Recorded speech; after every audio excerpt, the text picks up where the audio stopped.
মহাযজ্ঞ মনকাটা শ্রী শ্রী রক্ষাকালী মন্দির 24 প্রহর ব্যাপী হরিনাম সংকীর্তন শুরুর প্রারম্ভে এবং অধিবাস পূজার পরবর্তী মুহূর্তে আমরা সকলে সমবেত হয়েছি দুটি ভাগবতীয় কথা, দুটি গোবিন্দের কথা, অনাদির আদি গোবিন্দের কথা শ্রবণ করার মানুষে। তো আপনারা সজ্জন এবং আপনারা ভক্ত, আপনাদের সম্মুখে বসে দুটি কৃষ্ণ কথা বলবো, দুটি গোবিন্দের কথা বলবো, একটু মায়ের কথা বলবো, সেই জ্ঞান কিংবা বুদ্ধি কিংবা সেই মেধা কোনোটাই অধমের কাছে নেই। তথাপিও শাস্ত্রে একটি কথা বলেছে, যে কি বলেছে, মুখং করতি বাচালং পুংহং লং হয়তি গিরিম যৎ কৃপা তামহং বন্দে পরমানন্দ মাধব। অর্থাৎ মূর্খ নাকি কথা বলে, অর্থাৎ যে বাচাল বোবা কথা বলতে জানে না, সেও নাকি কি করতে পারে, বাচালের মতো কথা বলতে পারে। আর কি বাবা, পুংহং লং হয়তি গিরিম, অর্থাৎ যে ব্যক্তি ঘোড়া সঠিকভাবে হাঁটতে পর্যন্ত পারে না,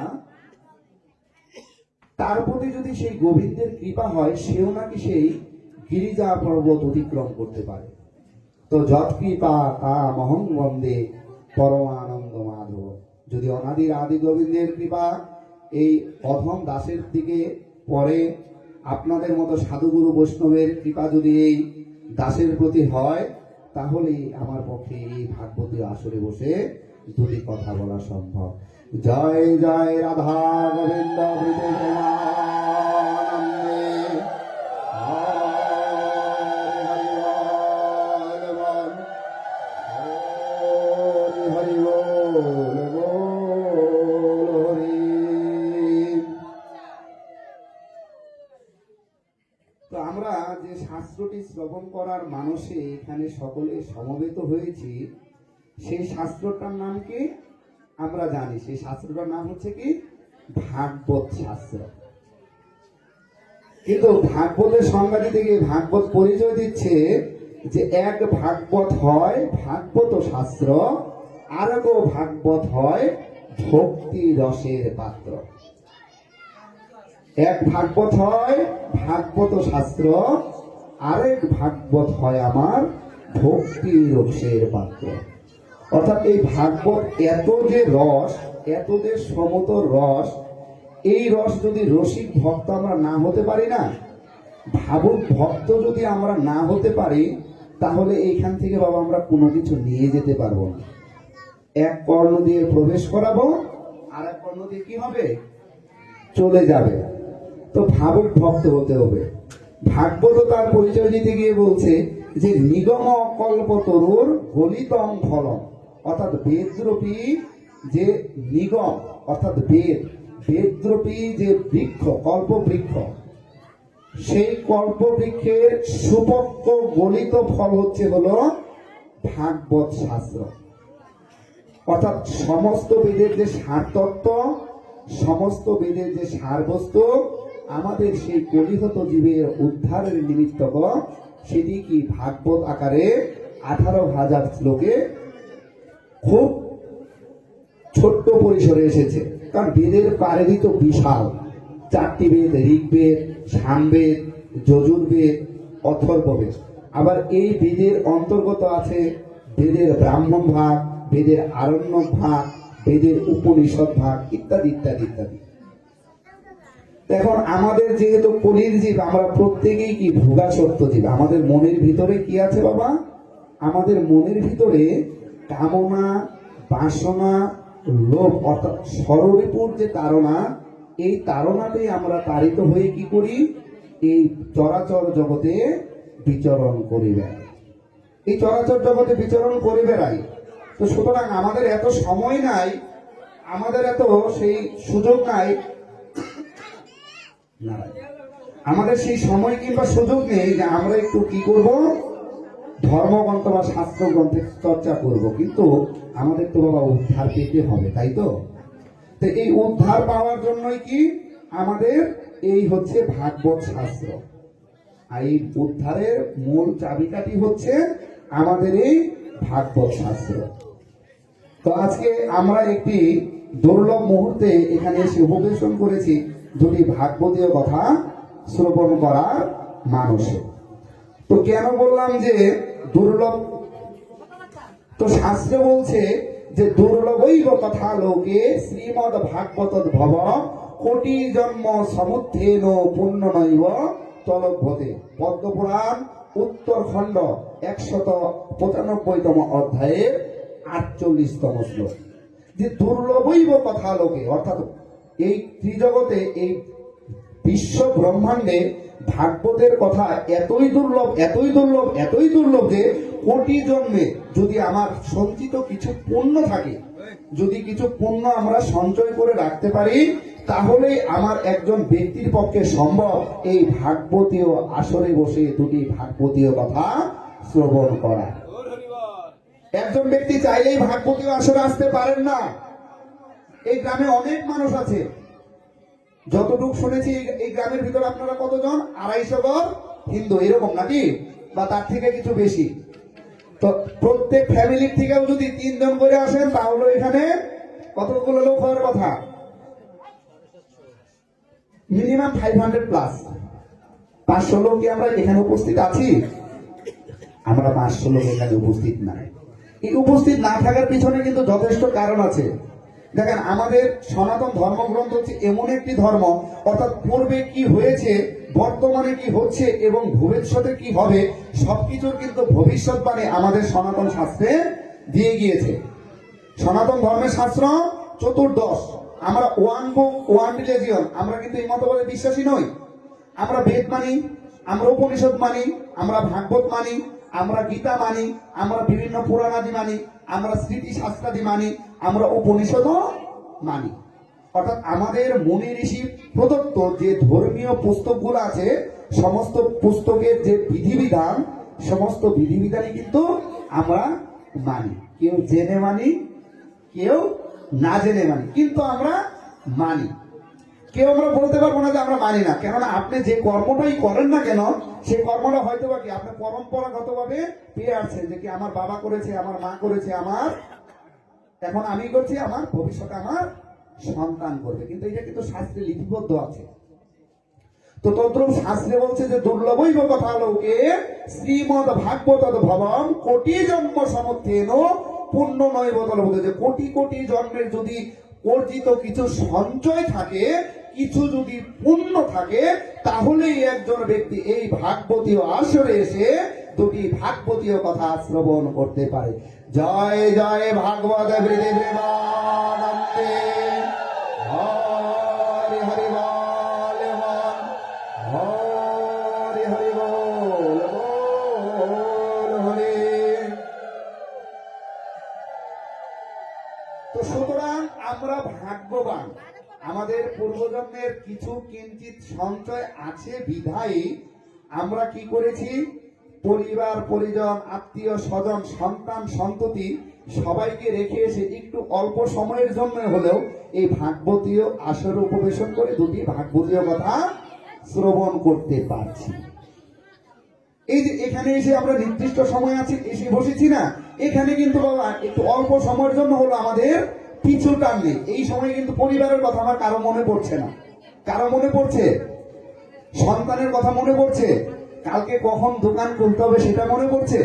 মনে কিন্তু বাবা পড়ছে না। অর্থাৎ অল্প সময়ের জন্য হলেও আমরা এই ভাগবতীয় আসরে এসে দুটি ভাগবতীয় কথা শ্রবণ করতে পারছি। সুতরাং এতে সন্দেহ নাই যে আমরা পুণ্যার্থী। তো এই ভাগবতীয় আসরে আসলে দুটি জিনিস হয়। একটি হচ্ছে এই ভাগবতীয় আসরে আসলে আমরা কিছু পুণ্য অর্জন করি, আবার এই ভাগবতীয় আসরে আসলে আমরা কিছু পাপ অর্জন করি। হ্যাঁ, এত বড় কথা। ভাগবতীয় আসরে আসলে পাপ অর্জন করি, হ্যাঁ, ভাগবতীয় আসরে আসলেও আমরা পাপ অর্জন করি। তার একটু পুণ্যটা বলে নেই, তারপর কিভাবে পাপ অর্জিত হয়ে যায় সেটাও বলি। তো শাস্ত্রে বলছে অশ্বমেধং সহস্রাণি রাজসু শতানি চহ ভাগবত্বা কথায়াস্য কলং না হন্তি সৌরসীম তাবৎ দৃষ্টানি পাপানি দেহে অস্মিন নরপঙ্গিম যাবন্ন শ্রুতে সাম্য শ্রীমদ ভাগবতম নরে। পদ্মপুরাণ উত্তরখণ্ড 195 অধ্যায়। তো এই ভাগবতে আসলে কি পুণ্য অর্জন হয়, যে বলছে অশ্বমেধং সহস্রাণী। একটু ধ্যান দিয়ে শুনবেন। অর্থাৎ সহস্র অশ্বমেধ যজ্ঞ করলে যে ফল লাভ হয়, রাজস্ব শতানিত শত রাজস্ব যজ্ঞ করলে যে ফল লাভ হয় তার থেকে অধিক পুণ্য অর্জন হয়। অর্থাৎ ভাগবতীয় আসরে বসে দুটি ভাগবতীয় কথা শ্রবণ করলে যে পুণ্য অর্জন হয়, শত অশ্বমেধ যজ্ঞ সহস্র রাজস্ব যজ্ঞ করলে তার 16 ভাগের 1 ভাগ পুণ্য অর্জন হয়। দেখেন কত বড় কথা বলেছে। এখন অশ্বমেধ যজ্ঞ কি আমরা চিনি? রাজস্ব যজ্ঞ কি আমরা চিনি? তো অনেকেই হয়তোবা চিনি, অনেকেই হয়তোবা চিনি না। অনেকেই হয়তোবা নাম শুনেছি, আবার অনেকে আছে হয়তোবা নাম শুনিও নাই। তো শাস্ত্র বলছে যে অশ্বমেধ যজ্ঞ করতে কে পারে? যে এই আর্যাবর্তের যে রাজা, এই বিশ্ব ব্রহ্মাণ্ডের রাজা কে ছিলেন? ত্রেতাতে কে ছিলেন? অবতার রূপে এসেছিলেন রামচন্দ্র। তো রামচন্দ্র একটি যজ্ঞ করেছিলেন, সেটি হচ্ছে কি অশ্বমেধ যজ্ঞ। আপনারা অনেকেই জানেন। অর্থাৎ এই আর্যাবর্তের যে রাজা, একটি রাজ্যের যে রাজা, রাজার পক্ষে সম্ভব হচ্ছে অশ্বমেধ যজ্ঞ করা। এখন আপনি আমি কি রাজা? বাস্তবে একটু নির্দিষ্ট কয়েক শতাংশ জমিতে ছোট্ট একটা কুড়ে ঘরে। তো একজন ব্যক্তি আমি আপনি চাইলেও কি পারবো না? একটি অশ্বমেধ যজ্ঞ করতে পারবো না। আবার শাস্ত্রে নিষেধও করা আছে। কলিতে 5টা জিনিস নিষেধ। কি নিষেধ? অশ্বমেধং বাবালম্বম সন্ন্যাসং ফলপত্রিকম দেবরেণ শতপত্রেণ কৌল পঞ্চ বিবর্জয়েৎ। ব্রহ্মবৈবর্ত পুরাণ বলছে যে কলিযুগে অশ্বমেধ যজ্ঞ নিষেধ, গোমেধ যজ্ঞ নিষেধ, কিন্তু তার থেকে আমরা অধিক পুণ্য অর্জন করতে পারি, তার থেকে 16 গুণ পুণ্য অর্জন করতে পারি এই ভাগবতীয় আসরে বসে দুটি ভাগবতীয় কথা শ্রবণের মাধ্যমে। তো আর কি? তাবৎ তৃষ্টানি পাপানি দেহে অস্মিন নরপঙ্গিম যাবন্ন স্রোতে সাম্য শ্রীমদ ভাগবতং নর। অর্থাৎ যে ব্যক্তি তার কর্ণকুহরে ভাগবতের, অর্থাৎ যার কর্ণকুহরে এখন পর্যন্ত ভাগবতের কথাই প্রবেশ করে নাই, অর্থাৎ যে ব্যক্তি কখনো কি ভাগবতের কথা শ্রবণ করতে পারে না, ততক্ষণ পর্যন্ত তার দেহে সমস্ত পাপই বিদ্যমান থাকে। তো আমরা ভাগবতীয় আসরে এসে দুটি ভাগবতীয় কথা শ্রবণ করতে পারছি, তার মানে এটা আমরা নিশ্চিত যে আমাদের ভিতরে নিশ্চয়ই কিছু সঞ্চিত পুণ্য আছে। তাহলে তো অনেক লোক হওয়ার কথা ছিল, চাইলে কি সবাই আসতে পারছে? কেউ জলাতে আসতে পারে নাই, কেউ ব্যাধিতে আসতে পারে নাই, কারো পারিবারিক সমস্যা, কারো এই সমস্যা, অর্থাৎ বিভিন্ন সমস্যার কারণে তো আসে নাই। তো যারা সমস্যার সম্মুখীন হন নাই, যাদের গোবিন্দের প্রতি সেই টানটা কাজ করেছে যে হ্যাঁ আমাদের গ্রামে একটি উৎসব হয়, আমরা সেই উৎসবে গিয়ে বসে দুটি ভাগবতীয় কথা আমরা শ্রবণ করব, তার মানে গোবিন্দের প্রতি আমাদের প্রেম আছে।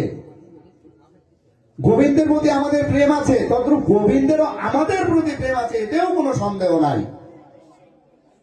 কেননা ভগবান নারদকে বলছে, এটা অত্যন্ত প্রসিদ্ধ শ্লোক, এটা আপনারা অনেকেই জানেন, যে বলছে যে নাহং তৃষ্ণামি বৈকুণ্ঠে যোগী নাম হৃদয়ে চ মদ ভক্তা যত্র গায়ন্তি তত্র তৃষ্ণামি নারদ। হে নারদ, আমি যোগীদের হৃদয়ে থাকি না। আমি কোথায় থাকি? আমি বৈকুণ্ঠেও থাকি না। আমি কোথায় থাকি? অর্থাৎ আমার ভক্তগণ যেখানে আমার নাম সংকীর্তন করে, আমার গুণ সংকীর্তন করে, আমার কথা আলোচনা করে, আমার কথা একে অপরের মাঝে ভাগাভাগি করে নেয়, আমি রাধারানী সহিত সেখানেই অবস্থান করি। জয় জয় রাধা গোবিন্দ প্রেমানন্দে হরে হরে বল হরে হরে বল হরে। অর্থাৎ ভগবান কখন কিভাবে এসে আমাদের মাঝে আছেন এটা আমরা কেউই কিন্তু উপলব্ধি করতে পারি না, কিন্তু ভগবান আছেন, এটাতে কোনো সন্দেহ নাই। কেননা ভগবান প্রতিশ্রুতি দিয়েছেন। আপনি আমি প্রতিশ্রুতি দিয়ে কি করতে পারি? সেই প্রতিশ্রুতি ভঙ্গ করতে পারি। কিন্তু ভগবানের প্রতিশ্রুতি কিন্তু বাবা মিথ্যে নয়। তো ভগবান প্রতিশ্রুতি দিয়েছেন যে আমার ভক্তগণ যেখানে আমার গান করে, আমার নাম সংকীর্তন করে, হে নারদ আমি সেখানে অবস্থান করি।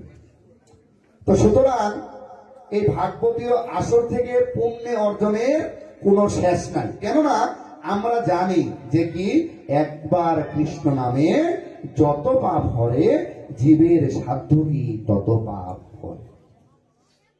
তথা পুণ্যের শেষ নাই।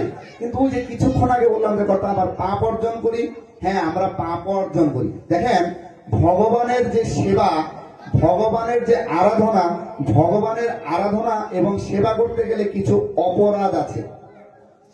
তো বৈষ্ণব মহাজনগণ সেদিকে বলেছেন কি নাম অপরাধ, আরেকটি বলেছেন কি সেবা অপরাধ। তো নাম অপরাধ কয়টি?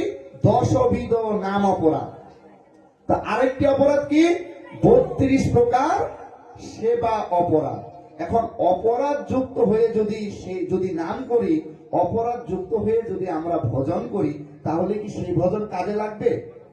কাজ হবে? কাজ হবে না। তো এই কারণে আবার বলছে যে যদি কোটি জন্ম করে নাম সংকীর্তন, তবু নাপাই দেখা ব্রজের আনন্দন। তো দুটি কথা খুব বিপরীত ধর্মী হয়ে গেল না? দুটি কথা বিপরীত ধর্মী হয়ে গেল কিনা? অর্থাৎ অপরাধ শূন্য হয়ে যদি নাম করতে পারি, তাহলে কি হবে? গোবিন্দের কৃপা প্রাপ্তি পাবো। আর যদি অপরাধ যুক্ত হয়ে নাম করি, তাহলে যতই নাম করি না কেন সেই নাম গোবিন্দে পর্যন্ত পৌঁছাবে না। এখন বললাম ভাগবতীয় আসরে আসলে অপরাধটা কি? তো দেখেন আমাদের শাস্ত্র বলছে হচ্ছে বৃহৎ নারদীয় পুরাণের প্রথম অধ্যায়ের 75তম শ্লোকে বলছে যে যো নর সৎ কথা মধ্যে অন্নং বদতি পাতকি স্বজাতি নরকং ঘোরং যাবৎ চন্দ্র তারকম। অর্থাৎ এই ভাগবতীয় আসরে আসলাম ঠিকই, কিন্তু কি করলাম না, ভাগবতের কথায় মনোযোগ না দিয়ে একে অপরের সাথে বাক্যালাপে মত্ত থাকলাম। তাহলে হবে? একে অপরের সাথে বাক্যালাপে মত্ত থাকলাম, তাহলে বাবা অপরাধ হবে। তো শাস্ত্র বলছে তাহলে কি হয় যে স্বজাতি নরকং ঘোরং যাবৎ চন্দ্র তারকম। অর্থাৎ যে বা যাহারা এই সব কথার আসরে বসে কি করবে? অন্য বাক্যালাপ করবে, এই সব কথার আসরকে বিঘ্ন ঘটাবে, অর্থাৎ ভগবানের কথায় বাধার সৃষ্টি করবে, তাদের কি হবে? তারা নরকে যাবে। এবং কতদিন পর্যন্ত থাকবে? যাবৎকাল চন্দ্র সূর্য বিরাজমান থাকে। যাবৎকাল চন্দ্র সূর্য থাকবে, তাবৎকাল সেই ব্যক্তি নরকে যাবে। তাই এখন কথা হচ্ছে যে ভাগবতীয় আসরে এসেছে কি পাপ সঞ্চয়ের জন্য না পুণ্য সঞ্চয়ের জন্য? পুণ্য সঞ্চয়ের জন্য। পুণ্য সঞ্চয়ের জন্য যদি বাবা এসে থাকি, তাহলে যাতে আমাদের পাপ না হয়ে যায়, পুণ্য করতে এসে পাপ না হয়ে যায়, সেই বিষয়ে কি করা উচিত? আমাদের যথেষ্ট সতর্ক থাকা উচিত। তো দেখেন বাবা, আমাদের মনের গতিটা অত্যন্ত চঞ্চল। মনের গতি আমাদের অত্যন্ত চঞ্চল। মনকে চাইলেই একটি জায়গায় ধরে রেখে যে একটু ভগবানের নাম করব, ভগবানের সংকীর্তন করব, ভগবানের আরাধনা করব, এটা আমাদের হয়ে ওঠে না। এটা আমাদের হয়ে ওঠে না। একটু ধ্যান দিন, কি হয়, কেন হয়ে ওঠে না? যে মনের গতি এত চঞ্চল যে পরিবার, পরিজন, আত্মীয় স্বজন, কামনা, বাসনা ইত্যাদি ইত্যাদি ইত্যাদি নিয়ে আমরা ব্যস্ত থাকি। যে একটু যে ভগবানের পথে জীবন ব্যয় করব, ভগবানের আরাধনায় যে একটু সময় অতিবাহিত করব, সেই সময়টা আমাদের অনেকেরই হয় না। কেন? এই মনের কারণে। তো এটা যে শুধু আমাদের হয় বাবা, বিষয়টা কিন্তু এমন না। এটা অর্জুনের ক্ষেত্রেও হয়েছিল। তো অর্জুন কিন্তু বাবা আপনার আমার মতো যেন তেন বৈষ্ণব নহে। অর্জুন কি আপনার আমার মতো যেন তেন বৈষ্ণব? আপনার আমার মতো যেন তেন বৈষ্ণব নয়। তো অর্জুন ভগবানকে বলছে যে চঞ্চলং হি মন কৃষ্ণ প্রমাথই বলবদ্দৃঢ় তস্য হং নিগ্রহং মন্যে বায়ুরেব সুদুষ্কিরম। গীতা। যে হে ভগবান, মনের গতি তো অত্যন্ত চঞ্চল, মনকে চাইলে একটি জায়গায় ধরে রাখা যায় না। যে একটু আসছি ঠাকুর ঘরে আসছি, এই বেলা 12টা বেজে গেছে কিন্তু ঠাকুর ঘরে আসছি, কিন্তু গিয়ে দোকান খুলতে হবে। টেনশনটা রয়েছে কি কোথায়, যে যত শীঘ্র সম্ভব ভগবানের সেবা পূজা দিয়ে আমাকে দোকানে যেতে হবে, তাই তো নাকি? আবার কি মায়েদের কি ক্ষেত্রে কি চিন্তা থাকে, যে তাড়াতাড়ি আমার সন্তান স্কুলে যাবে, আমার স্বামী বিজনেস করতে ব্যবসার কাজে বাইরে যাবে, অথবা চাকরির জন্য কোথায় যাবে, অফিসে যাবে, তো তাড়াতাড়ি তাকে রেঁধে তাদেরকে রেডি ফিডি করে টিফিন টিফিনে তাদেরকে পাঠাতে হবে। তো তাড়াতাড়ি মানে যত তাড়াতাড়ি মানে আমাদের বিষয়টা হচ্ছে ঠাকুর ঘরের সময় যত কম দেওয়া যায়, আমার অন্য কাজও আছে। এটাই তো আমাদের স্বভাবজাত প্রবৃত্তি নাকি? আমার ক্ষেত্রে হয়, আপনাদের ক্ষেত্রে হয় কিনা জানি না, কিন্তু আমার ক্ষেত্রে হয়। তো এই কারণেই অর্জুন বলছে যে ভগবান মনের গতি তো অত্যন্ত চঞ্চল, মনকে চাইলেই তো ধরে রাখা যায় না। বায়ুকে যেমন একটি জায়গায় আবদ্ধ রাখা যায় না, তদ্রূপ মনকেও একটি জায়গায় আবদ্ধ রেখে যে আমরা ভগবানের নাম করব, ভগবানের সংকীর্তন করব, ভগবানের আরাধনা করব, সেটি আমাদের হয়ে ওঠে না। তো তখন অর্জুনকে ভগবান বলছে, হ্যাঁ তুমি ঠিক বলেছ, মনের গতি অত্যন্ত চঞ্চল, মনকে চাইলে একটি জায়গায় ধরে রাখা যায় না, কিন্তু এটা অসম্ভব নয়। যেমন মনের গতি চঞ্চল কিভাবে, যেমন আপনারা এখানে যারা আছেন তারা একটু কল্পনা করুন তো, যে এই নিমসার বাজার থেকে এশিয়া লাইনে উঠেছেন, আপনারা ঢাকা যাচ্ছেন, দাউদকান্দি ব্রিজের আগে যে একটা টোল আছে আপনাদের, না, ওই টোলের জামে আটকে আছেন। কল্পনা থেকে সেটি ভাবছে, কল্পনা করতে পারছেন কি আপনারা? সেটা পারছেন না।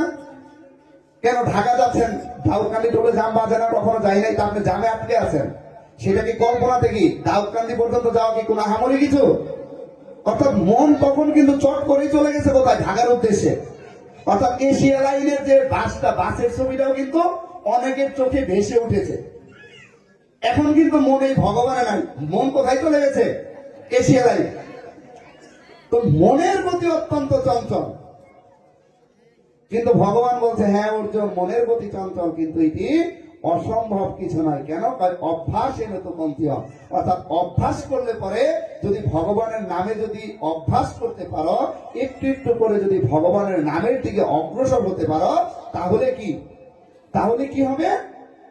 হৃদয়ে ভগবত প্রেম জাগবে, হৃদয়ে ভগবত প্রেম জাগবে। আর ভগবত প্রেম জাগলেই কি আর বেশি দেরি নাই, যে ভগবানের কৃপা, ভগবানের করুণা আমাদের কাছে আছে।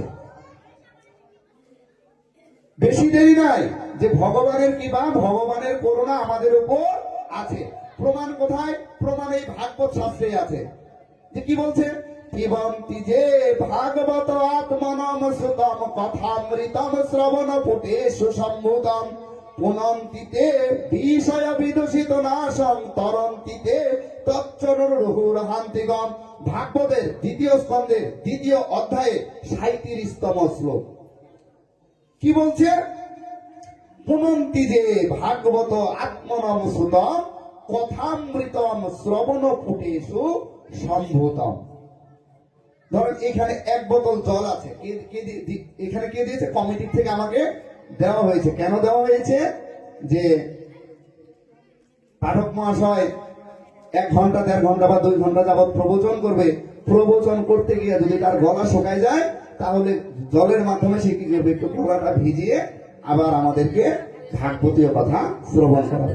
এখন এই যে জল, এই জলটা যদি খেতে হয়, আমাকে কিভাবে খেতে হবে? মুখটা খুলতে হবে, মুখে ঠেকিয়ে খেতে হবে, তাই না? তাই তো বিষয়টা নাকি? কিন্তু এখানেই ভাগবতকার চমৎকার ভাবে বলছে যে ভাগবতীয় কথা কি করতে হয়? পান করতে হয় কিভাবে? কর্ণের মাধ্যমে। পিবন্তি যে ভাগবত আত্মনম সুতম কথামৃতম শ্রবণ পুটেষু সম্ভূতম। অর্থাৎ ভাগবত রূপী যখন কথাযজ্ঞ চলবে, তখন কর্ণ থাকবে খোলা আর মুখ বন্ধ। কর্ণ খোলা, মুখ বন্ধ। অর্থাৎ ভাগবত রূপী অমৃত যদি আপনাকে পান করতে হয়, তাহলে আপনার কর্ণের মাধ্যমে আপনাকে পান করতে হবে। আর কি বললো? পুনন্তিতে বিষয় বিদূষিত নাশং তরন্তিতে তচ্চরণমোহ হান্তিগম। অর্থাৎ সেই দিন বেশি দূরে নয়, কোনো ব্যক্তি যদি এখানে এসে বসে ভাগবতীয় আসরে বসে যদি ভাগবতীয় কথা শ্রবণ করতে পারে, তাহলে তার বেশি দিন দূরে নয় যে তার হৃদয়ে ভগবান বসবাস করে, তার মনের ভিতরে ভগবানের প্রতি সেই প্রেম, সেই ভালোবাসা, সেই যে চাওয়া পাওয়ার যে বিষয়। ভগবানের কাছে আমরা সর্বদা কি চাই? আমাদের কি চাওয়া উচিত? ভগবানের কাছে আমাদের সর্বদা চাওয়া উচিত মুক্তি। ভগবানের কাছে চাওয়া উচিত কি? কৃপা। ভগবানের আর আমাদের কিভাবে চলা উচিত? ভগবানকে খুশি করার নিমিত্ত। অর্থাৎ কোনটা করলে ভগবান খুশি হন, কোনটা করলে ভগবান অখুশি হন। অর্থাৎ ভগবানকে খুশি করার নিমিত্ত করে আমাদের সমস্ত কাজ করা উচিত। অর্থাৎ সেই দিন বেশি দূরে নয় যে কি ভগবান আমাদের হৃদয়ে অবস্থান করে আমাদের মনের সমস্ত মলিনতা, আমাদের মনের সমস্ত জটিলতা, আমাদের মনের সমস্ত কুটিলতা, মনের কালিমাকে ধুয়ে দিয়ে তার চরণে আমাদেরকে ঠাঁই দিবে।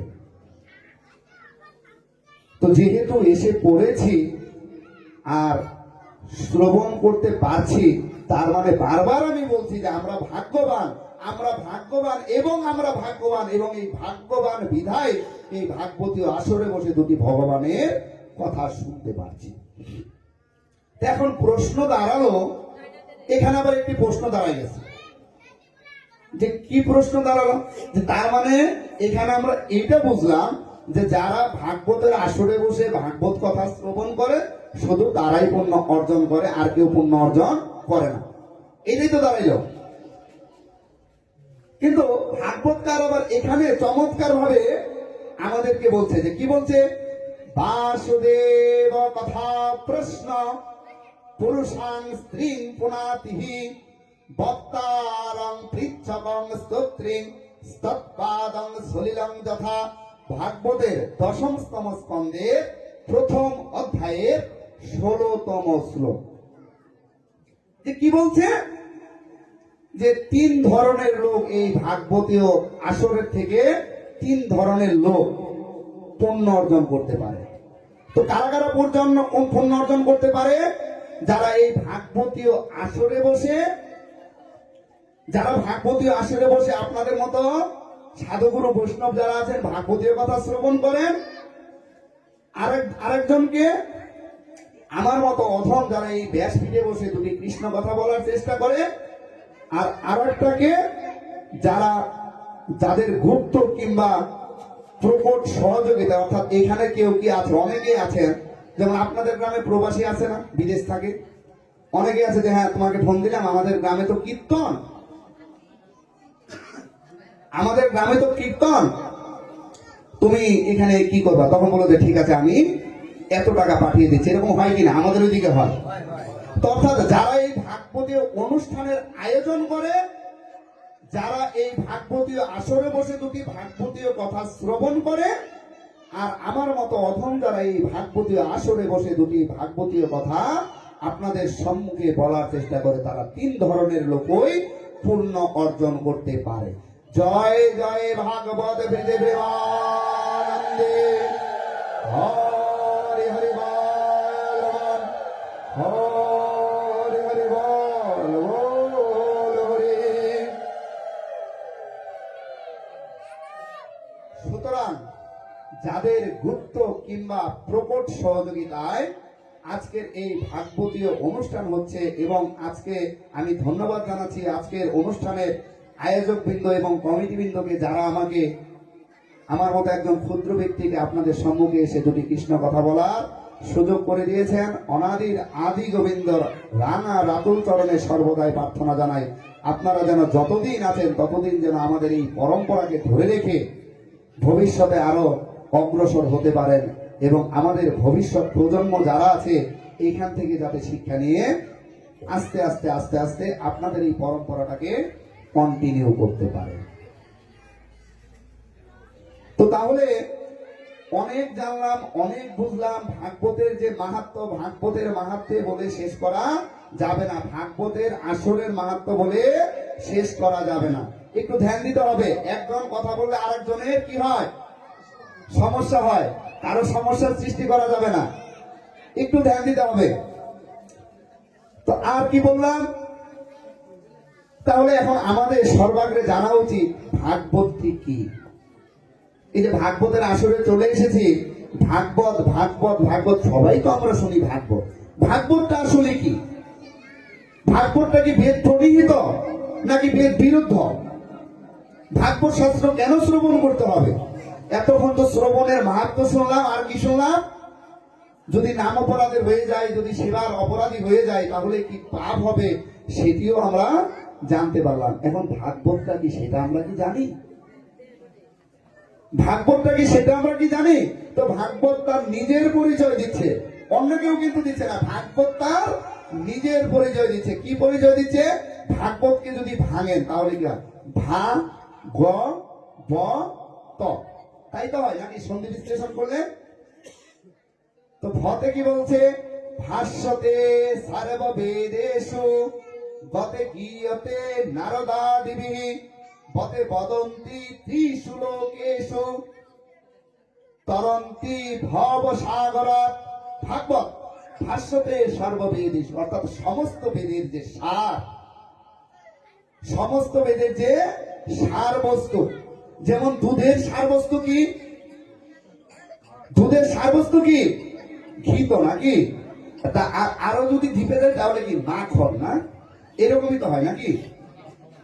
ছানা, ছানা কিংবা মাখন, অর্থাৎ দুধের যে সার বস্তু সেটা হচ্ছে মাখন বা ছানা।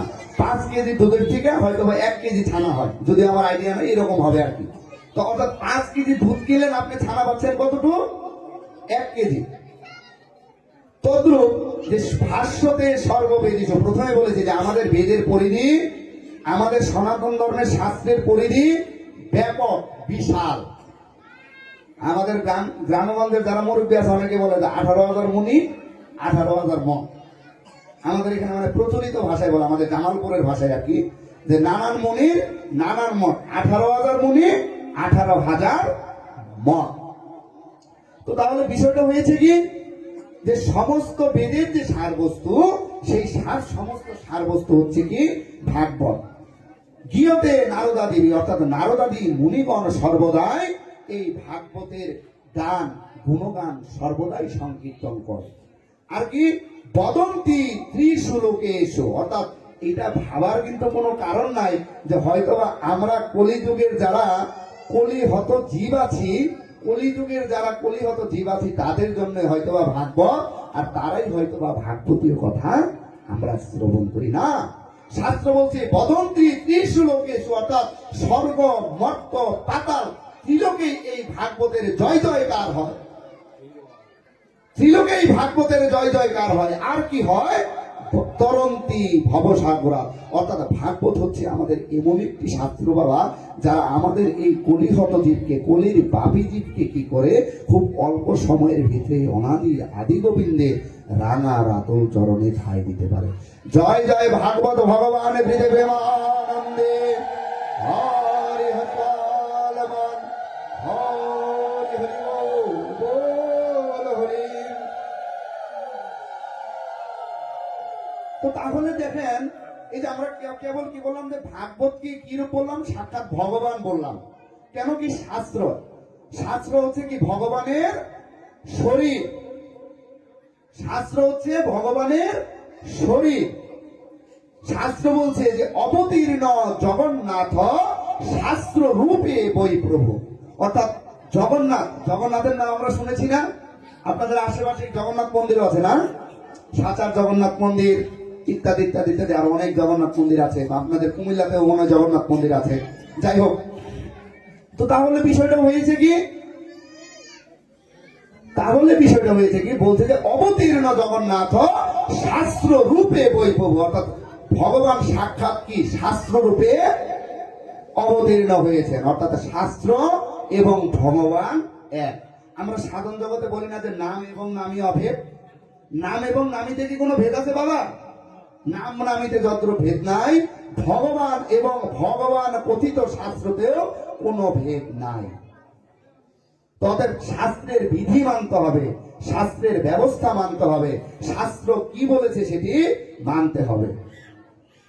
শাস্ত্র মেনে ধর্ম করতে হবে। ধর্মটা কোনো আবেগের জায়গা নয় আমাদের, কেননা ভগবান শ্রীকৃষ্ণ গীতায় বলেছে, কি বলছে, যো শাস্ত্র বিধি মৎসৃজ্য বর্ততে কাম কামারতঃ ন স সিদ্ধিং মাবাপ্নোতি ন সুখম ন পরাম গতিম তস্মাৎ শাস্ত্র প্রমাণন্তে কার্য কার্য ব্যবস্থিত ব্যক্তা শাস্ত্র বিধানত্ব কর্ম কর্তব্য রয়েছে। হে অর্জুন, তুমি কর্তব্য এবং অকর্তব্য যে কর্মটাই করো না কেন, তার একমাত্র প্রমাণ হচ্ছে শাস্ত্র। শাস্ত্রের পরিপন্থী হয়ে মনের ভাবাবেগে ভাবান্বিত হয়ে অনেক ধর্ম করলাম, অনেক নাম সংকীর্তন করলাম, অনেক দান দক্ষিণা করলাম, কিন্তু শাস্ত্র বিরোধী বিভিন্ন অপকর্মে লিপ্ত থাকলাম, অবৈধ কাজ করলাম, অবৈধ ব্যবসা করলাম, অনেক কিছু করলাম, কিন্তু করার পরে সে কি করলাম, একটু ভগবানের চরণে লক্ষ লক্ষ টাকা দান দক্ষিণা করলাম, কাজ হবে? কাজ হবে না। কেন? শাস্ত্র বলেছে তোমাকে সৎকর্ম করার জন্য। এখন যদি তুমি অসৎকর্ম করে লক্ষ লক্ষ টাকা যদি ভগবানের চরণে ভগবানের জন্য দানাদি কর্ম করো, তাহলে সেই দান কি তোমার কাজে লাগবে? কাজে লাগবে না। তো ভগবান বলছে যে কর্তব্য এবং অকর্তব্য আমরা যে কর্মটাই করি না কেন, সে একমাত্র প্রমাণ হচ্ছে শাস্ত্র। তো এই শাস্ত্রবিধি উল্লঙ্ঘন পূর্বক যদি আমরা কোনো কর্ম করি, তাহলে কি হয়? ভগবান বলছে যে নশ সিদ্ধিং মাবাপ্নোতি ন সুখম ন পরাম গতি, ইহজন্মে তো সুখ লাভ হয় না, দেহান্তরে পরম গতিও আমরা প্রাপ্ত হতে পারবো না। তো সুতরাং শাস্ত্রবিধি মেনে কাজ করতে হবে, অর্থাৎ শাস্ত্রের প্রতি সেই শ্রদ্ধা, সেই বিশ্বাস আমাদের রাখতে হবে, তাহলেই ধর্ম হবে। আর ধর্মের মূল কি? ধর্মের মূল হচ্ছে বেদ। বেদ অখিল ধর্ম মূল। আমাদের ভাগবত বলছে যে বেদ প্রণীহিত ধর্ম অধর্মস্তু বিপর্যয় বেদ নারায়ণ সাক্ষাৎ স্বয়ম্ভূরিতি সুশ্রম। অর্থাৎ বেদ, যে বেদটি হচ্ছে সাক্ষাৎ নারায়ণ। বেদ কি? সাক্ষাৎ নারায়ণ। তো সুতরাং আমাদের শাস্ত্রবিধি মেনেই আমাদের কর্ম করতে হবে, ভগবানের আরাধনা করতে হবে, ভগবানের নাম সংকীর্তন করতে হবে। কেন নাম সংকীর্তন করতে হবে? না করলে হবে না আমি বলি নাই, শাস্ত্র বলছে না করলে হবে না। আপনিও ভগবানকে কথা দিয়ে এসেছেন যে না, না করলে হবে না। হ্যাঁ, আমি ভগবানকে কথা দিয়ে এসেছি। হ্যাঁ, আমিও ভগবানকে কথা দিয়ে এসেছি। যখন আমরা মাতৃ জঠরে শায়িত ছিলাম, একটু ধ্যান দিন, অত্যন্ত মার্মিক কথা, আমরা ভগবানকে কথা দিয়ে এসেছি। অর্থাৎ যখন আমরা মাতৃ জঠরে শায়িত ছিলাম, প্রত্যেকেই তো মায়ের গর্ভে থেকে এসেছি, তাই না? মাতৃ জঠর ব্যতীত আমরা কি কেউই এই লোকে এসেছি, আসতে পেরেছি? আমাদের পক্ষে আসা সম্ভব হয়েছে?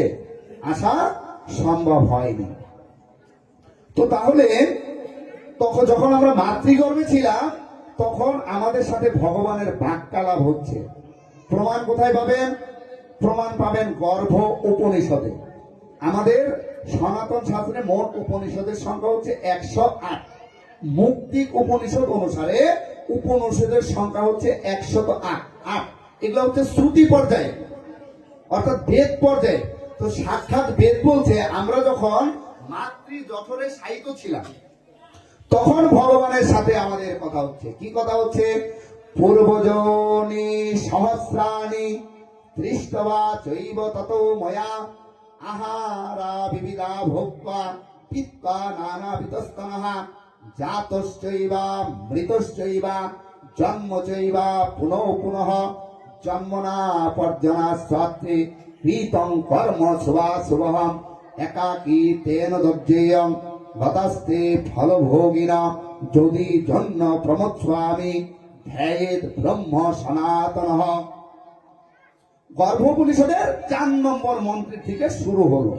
তো যখন আমরা মাতৃ জঠরে শায়িত, দেখেন আমি পূর্বে বলেছি, এখনো বলি, আমরা এমন ধর্ম বিলংস করি না যে ওয়ান বুক ওয়ান রিলিজিয়ন। আমাদের অনেক শাস্ত্র, এবং যা পূর্বে ছিল, যা বর্তমানে আছে এবং যা ভবিষ্যতে থাকবে, সেটি হচ্ছে সনাতন।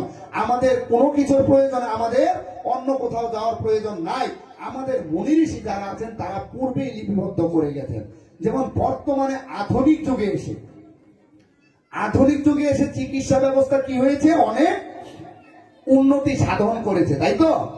এখন যখন আমরা আমাদের মায়েরা কি হয়, গর্ভবতী হয়, তখন আল্ট্রাসোনোগ্রামের মাধ্যমে আমরা কি করতে পারি, বাচ্চা ছেলে না মেয়ে, কবে ডেলিভারি হবে, কবে কি হবে, কখন কোন মেডিসিনটা প্রয়োগ করতে হবে, বাচ্চার হার্টবিটটা কখন কত, সেটা কি আমরা আল্ট্রাসোনোগ্রাম, বিভিন্ন ইত্যাদি ইত্যাদি টেস্ট আছে, ইকোকার্ডিওগ্রাফ বলে, ইত্যাদি ইত্যাদি অনেক টেস্ট আছে।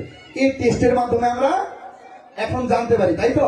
তা আগে আমরা কিভাবে জেনেছি? আমাদের মুনি ঋষিরা পূর্বে থেকেই জানতেন এবং তারা লিখে গিয়েছেন যে কত মাসে অস্থি, কত মাসে পিত্ত, কত মাসে কফ, কত মাসে মজ্জা, অর্থাৎ এই যে আমাদের যে পঞ্চভৌতিক দেহ মাতৃ জঠরে উৎপত্তি হবে বা উৎপন্ন হবে, কখন কিভাবে কত মাসে কততম দিনে কি হবে, সেটা আগেই মুনি ঋষিরা হাজার হাজার বছর পূর্বে লিপিবদ্ধ করে গিয়েছেন, লিপিবদ্ধ করে গিয়েছেন। অর্থাৎ আমাদের থেকে, আমাদের কোনো প্রয়োজন নাই কারোর থেকে ধান নিয়ে কোনো বিদ্যার প্রয়োগ করা, আমাদের থেকে আপনারা ধান নিতে পারেন। যেমন বর্তমানে আধুনিক শল্য চিকিৎসা, অর্থাৎ শল্য চিকিৎসা কি, বিভিন্ন অস্ত্রোপচার। এই অস্ত্রোপচারের জনক কে? ঋষি। আমাদের সনাতন ধর্মে ঋষিদের থেকে আসছে। তো যখন মাতৃ জঠরে আমরা সাহিত্য ছিলাম, তখন তাহলে ভগবানের সাথে আমাদের কথা হচ্ছে কি, হে ভগবান, পূর্বজনী সহস্রাণী তৃষ্ণবা চৈব ততময়া, হে ভগবান, আমার পূর্বের হাজার হাজার হাজার হাজার জন্মের কথা আমার মনে পড়ছে, আমার জন্মের হাজার হাজার পূর্ববর্তী জন্মের, অর্থাৎ আমি যে এখন মাতৃজঠরে আছি, এর আগের জন্ম, এর আগের জন্ম, এর আগের জন্ম, আমি কখন কি ছিলাম, তখন আমার মাতৃ জঠরে মনে পড়েছে। জিনিসটা কত চমৎকার না, ভাবতে গেলে যে মাতৃ জঠরে আমাদের মনে পড়েছে আমরা পূর্বে কতবার জন্মগ্রহণ করেছি, অর্থাৎ হাজার হাজার জন্মের কথা আমার মনে পড়ছে। তারপর ভগবানকে কি বলেছি, তৃষ্ণবা চৈব ততময়া আহারা বিবিধা ভোক্তা পিত্তা নানা বিতস্তনা, অর্থাৎ হে ভগবান, সেই হাজার হাজার জন্মে যখন যে শরীর প্রাপ্ত হয়েছি, তখন সেই শরীরের আহারই গ্রহণ করেছি। যখন যে শরীর প্রাপ্ত হয়েছি, সেই শরীরকে ভালোবেসেছি। আচ্ছা, একজন ব্যক্তির কাছে, অর্থাৎ আপনি একজন এজ এ সিঙ্গেল পার্সন, আপনার কাছে আপনার সবচেয়ে প্রিয় জিনিস কি? আপনার দেহ। অর্থাৎ এই দেহ মন্দিরকে আমরা কি সবাই ভালোবাসি, ভালোবাসি তো নাকি? এমন কেউ কি আছেন যে দেহের প্রতি কোনোই নাই, মায়া দয়া নাই? আছেন কি? অর্থাৎ আমরা দেহকে ভালোবাসি। আর কি ভালোবাসি? ভালো ভালো আহার, অর্থাৎ কোন খাবারটা ভালো আর কোন খাবারটা খারাপ, ভগবান আমাদেরকে সেই শক্তি দিয়েছে, জিহ্বার সাহায্যে কি করতে পারি আমরা, সেই ভালো মন্দটা আমরা কি করতে পারি, পরখ করে দেখতে পারি, পারি তো, তাই না? তো ভগবানের সাথে আমাদের কথা হচ্ছে যে ভগবান, পূর্বে যখন যে শরীর পেয়েছি, তখন সেই শরীরের আহারই গ্রহণ করেছি। তো আজকে মনুষ্য শরীর প্রাপ্ত হয়েছি, মনুষ্য আহারের ভিতরে কোনটা ভালো কোনটা মন্দ সেটা আমরা উপলব্ধি করতে পারছি। কিন্তু বাবা, যদি আগামীকালকে ওই কুকুরজনী প্রাপ্ত হই, কুকুরজনী যে প্রাপ্ত হব না, তার কি কোনো গ্যারান্টি আমরা দিতে পারি? কারণ মৃত্যু কার হয়? মৃত্যু হয় হচ্ছে দেহে। আত্মার কি কোনো মৃত্যু আছে? হ্যাঁ, আত্মার কিন্তু কোনো মৃত্যু নাই। কেননা আমরা জন্মান্তরবাদে বিশ্বাসী, আমরা জন্মান্তরবাদকে বিশ্বাস করি। অর্থাৎ আমার পূর্বে জন্ম হয়েছিল, আমার বর্তমানে জন্ম হবে, আবার ভবিষ্যতেও যদি আমি কোনো দুষ্কর্ম করি তাহলে আমার আরো অধোজনী প্রাপ্ত হবে, যদি কোনো সুকর্ম করি তাহলে কি ভগবানের ওই অনাদির আদি গোবিন্দের রাঙা রাতুল চরণে আমার ঠাঁই হবে। জয় জয় রাধা গোবিন্দ প্রেমানন্দে।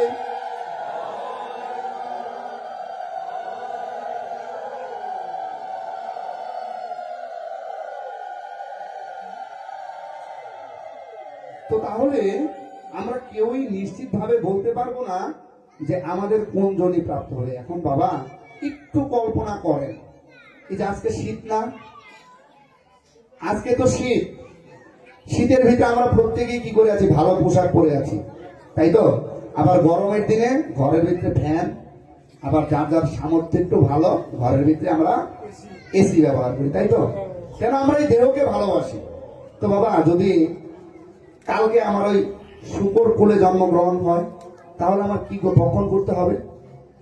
ওই ময়লার ভাগাড়ের বিষটাটা আমার গ্রহণ করতে হবে না? আজকে তো ভালো আছি, কালকে তো কি করতে হবে? ওই ময়লার ভাগাড় থেকে আমাকে ওই বিষটা খেতে হবে। আর গত জন্মে যদি আমি ওই কৃমিরূপে জন্মগ্রহণ করে থাকি, বিষ্ঠার কৃমিরূপে যদি জন্মগ্রহণ করে থাকি, তাহলে আমার না বার্ষিক কৃমিতেই। বা বর্তমানে ভাবেন, এই যে শীতের ভিতরে আছি, খুব ভালো, প্রত্যেকেই পাখি ভালোবাসি। তা আমরা তো শীতের দিনে গরম পোশাক পরে বসেছি, ঝড়ের দিনে কি করি? ঘরের ভিতরে ঢুকে যায়। পাখি কি সেটা পারে? আজকে যদি পক্ষী বলে জন্মগ্রহণ করত, অনেকেই ভাবি পাখি অনেক মুক্ত স্বাধীন ঘুরে গাড়ে খায়, তার মনের কোনো কষ্ট নাই। আমরা ভাবি তো, তাই না? অর্থাৎ নদীর এপার হতে ছাড়িয়া নিঃশ্বাস, ওপারেতে সর্বসুখ আমার বিশ্বাস। নদীর ওপারের লোক কহে, সুখ বলতে যা কিছু আছে সকলই ওই পারে। অর্থাৎ আমরা মনে করি যে আমি সুখী না, ও বোধহয় খুব সুখী। আর ও ভাবে আমার এই সুখে আর কি, আমার থেকে বোধহয় ওই অনেক সুখী। এরকম হয়তো, তাই তো? তো তাহলে বিষয়টা খেয়াল করেন যে আজকে কোন কোণে আছি, কালকে কোন কোণে যাব সেটা আমরা জানি না। তো এখন দিন শেষে আমাদের একটু সঞ্চয় তো থাকা উচিত না? সঞ্চয়টা কি? একজন মনুষ্য হিসেবে, এবার একটু ধ্যান দিন, একজন মনুষ্য হিসেবে আমাদের সঞ্চয় কি? সঞ্চয় হচ্ছে ধর্ম। একমাত্র ধর্মই আমাদের সম্বল, আর অন্য কোনো কিছু সম্বল নাই। আপনি যেটাই করেন, যাই করেন, যেভাবেই যাই করেন না কেন, কোনো কিছুই আপনার থাকবে না। আপনার সন্তান, আপনার পত্নী, আপনার পিতা, আপনার মাতা, আপনার ভ্রাতা, আপনার ভগ্নী, আপনার শ্বশুর, আপনার শাশুড়ি, যেই থাকুক না কেন, তারা ততক্ষণ পর্যন্তই আপনাকে ভালোবাসবে যতক্ষণ পর্যন্ত আপনি তাদের জন্য কোনো না কোনো কিছু করতে পারবেন। করা বন্ধ করে দেন, তিক্ততা চলে আসবে, এটাই নিয়ম। অর্থাৎ পৃথিবীর নিয়মটা হচ্ছে গিভ অ্যান্ড টেক, দাও এবং নাও। কিন্তু এখন আমাদের অনেক সমস্যার ভিতরে একটি সমস্যা হয়েছে, অর্থাৎ কোথায় লেনা দেনা করতে হয় আর কি লেনা দেনা করতে হয় সেটা আমরা জানি কি? জানি, কিন্তু মানি না। আমরা জানি যে ভগবানের মন্দিরে আসতে হবে, ভগবানের মন্দিরে এসে কি করতে হবে? কপাল ঠেকাতে হবে, প্রণাম করতে হবে। কিন্তু অনেকেই আছে এই গেটের সামনে দিয়ে যাই, প্রণামটা হয়ে যায় এইরকম, এখানে এসে যে একটু কি করব, মায়ের চরণে একটু কপাল ঠেকাবো বা গোবিন্দের চরণে একটু কপাল ঠেকাবো, আমাদের সেই সময় বা সুযোগ হয় না। আমরা অনেক কর্মব্যস্ত, আমরা অনেক কর্মব্যস্ত, অর্থাৎ সঠিক জায়গায় আমরা সঠিকটার প্রয়োগ করতে পারি না। আর এই কারণেই ভাগবত বলছে যে সেই কর্ণ হচ্ছে কি? সেই কর্ণ হচ্ছে ছিদ্র মাত্র, যে কর্ণে কখনো ভগবানের হরিনাম সংকীর্তন প্রবেশ করে নাই। সেই জিহ্বা ভেকো জিহ্বা, যে জিহ্বা দ্বারা অনাদির আদি গোবিন্দের নাম ও সংকীর্তন কদাপি হয় নাই। সেই হাতের কোনো মূল্য নাই। সে হাতে যদি অনেক স্বর্ণ অলংকার সজ্জিত গহনাও থাকে, সেই হস্তের কোনো মূল্য নাই যে হস্ত দ্বারা অনাদির আদি গোবিন্দের রাঙার আতুল চরণে একটি তুলসী পত্র অর্পণ না হয়। সেই মস্তকের কোনো ভ্যালু নাই যে মস্তক ভগবানের চরণে কি হয় না, ঠেকায় না। তার ওই মস্তকে যদি অনেক মণি মাণিক্য দ্বারাও যদি স্বর্ণ মুকুট, রাজমুকুট যদি পরিধান করানো যায়, তাহলেও সেটি কি হয় না, ফলপ্রসূ হয় না। সেই মস্তকের কোনো মূল্য নাই। তবে আমাদের ধর্ম করতে হবে, ভগবানের নাম করতে হবে, ভগবানের আরাধনা করতে হবে, ভগবানের সংকীর্তন করতে হবে, তাহলেই ভগবত কৃপা আমাদের প্রাপ্ত হবে, এতে কোনো সন্দেহ নাই। লেনা দেনাটা করতে হবে সেখানে যেখানে গেলে কি পরপারের জন্য কিছু সঞ্চয় থাকবে, কারণ পারের কর্তা হরি, করি না পেলে কিন্তু হরি কি করবে না, নদী পার করবে না। হরিকেও করি দিতে হয়। করিটা কি? ভক্তি, ভক্তের হৃদয়ের প্রেম, ভক্তের হৃদয়ের অশ্রু জল, ভক্তের হৃদয়ের সংকীর্তন। ভগবানও কাঙাল, ভগবানও কি তার ভক্তের প্রেমের কাঙাল। আমরা যদ্রূপ ভগবানের প্রেমে কাঙাল, ভগবানও তদ্রূপ আমাদের প্রেমে কাঙাল। তো ভগবানের সাথে আমাদের কথোপকথন হচ্ছে মাতৃজঠরে। ভগবান যখন যে শরীর পেয়েছি তখন সেই শরীরকেই ভালোবেসেছি, আর যখন যে শরীর প্রাপ্ত হয়েছি সেই শরীরের আহারই গ্রহণ করেছি। দেখেন আমাদের গীতায় বলছে যে জাতস্য হি ধ্রুবম মৃত্যু ধ্রুবম জন্ম মৃত্যুঃ শ। তাই তো দেহেনস্মিন যথা দেহে কৌমারং যৌবনং জরা। অর্থাৎ এই দেহতেই কি হয়, আমরা এক সময় কুমার ছিলাম, আবার যৌবন প্রাপ্ত হয়েছি, আবার জরাগ্রস্ত হব, তাই তো হব। কিন্তু আত্মার কিন্তু কোনো পরিবর্তন নাই।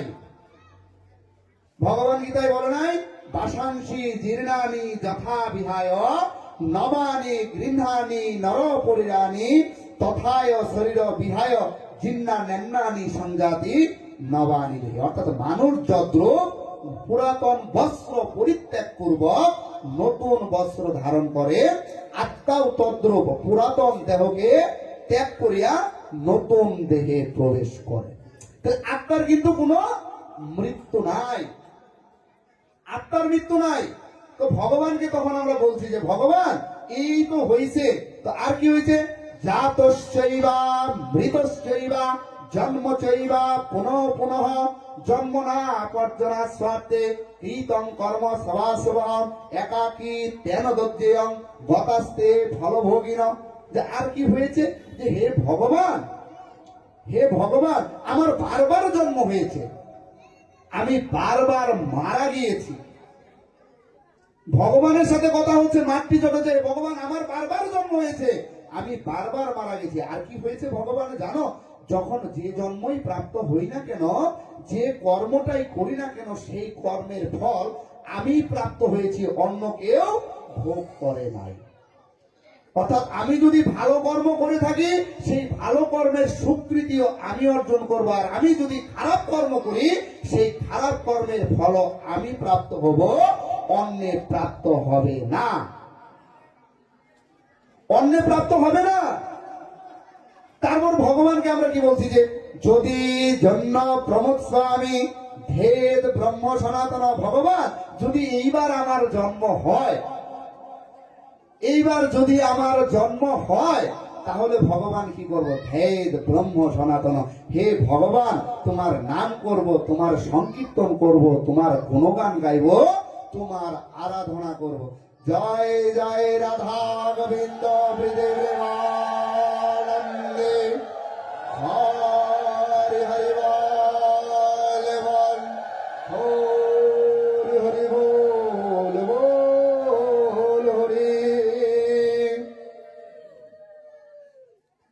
তাহলে এইটুকু অন্তত মাথায় রাখিয়ে, একটু কটু করে না বললে হয় না, যে যে যে অবস্থানে থাকি, ব্যবসা বাণিজ্য বৃদ্ধি করার জন্য ব্যবসায় ভেজাল করব, বইয়ের হাতের গয়না বানাই দেওয়ার জন্য ঘুষ খাবো, সন্তানকে ভালো স্কুলে পড়ানোর জন্য অন্যের টাকা মেরে খাবো, মাথায় রাখিয়েন এটার ফল আপনি প্রাপ্ত হবেন, আপনার সন্তান, আপনার স্ত্রী, আপনার পিতা কিংবা মাতা সেই ফল কিন্তু কেউই প্রাপ্ত হবে না।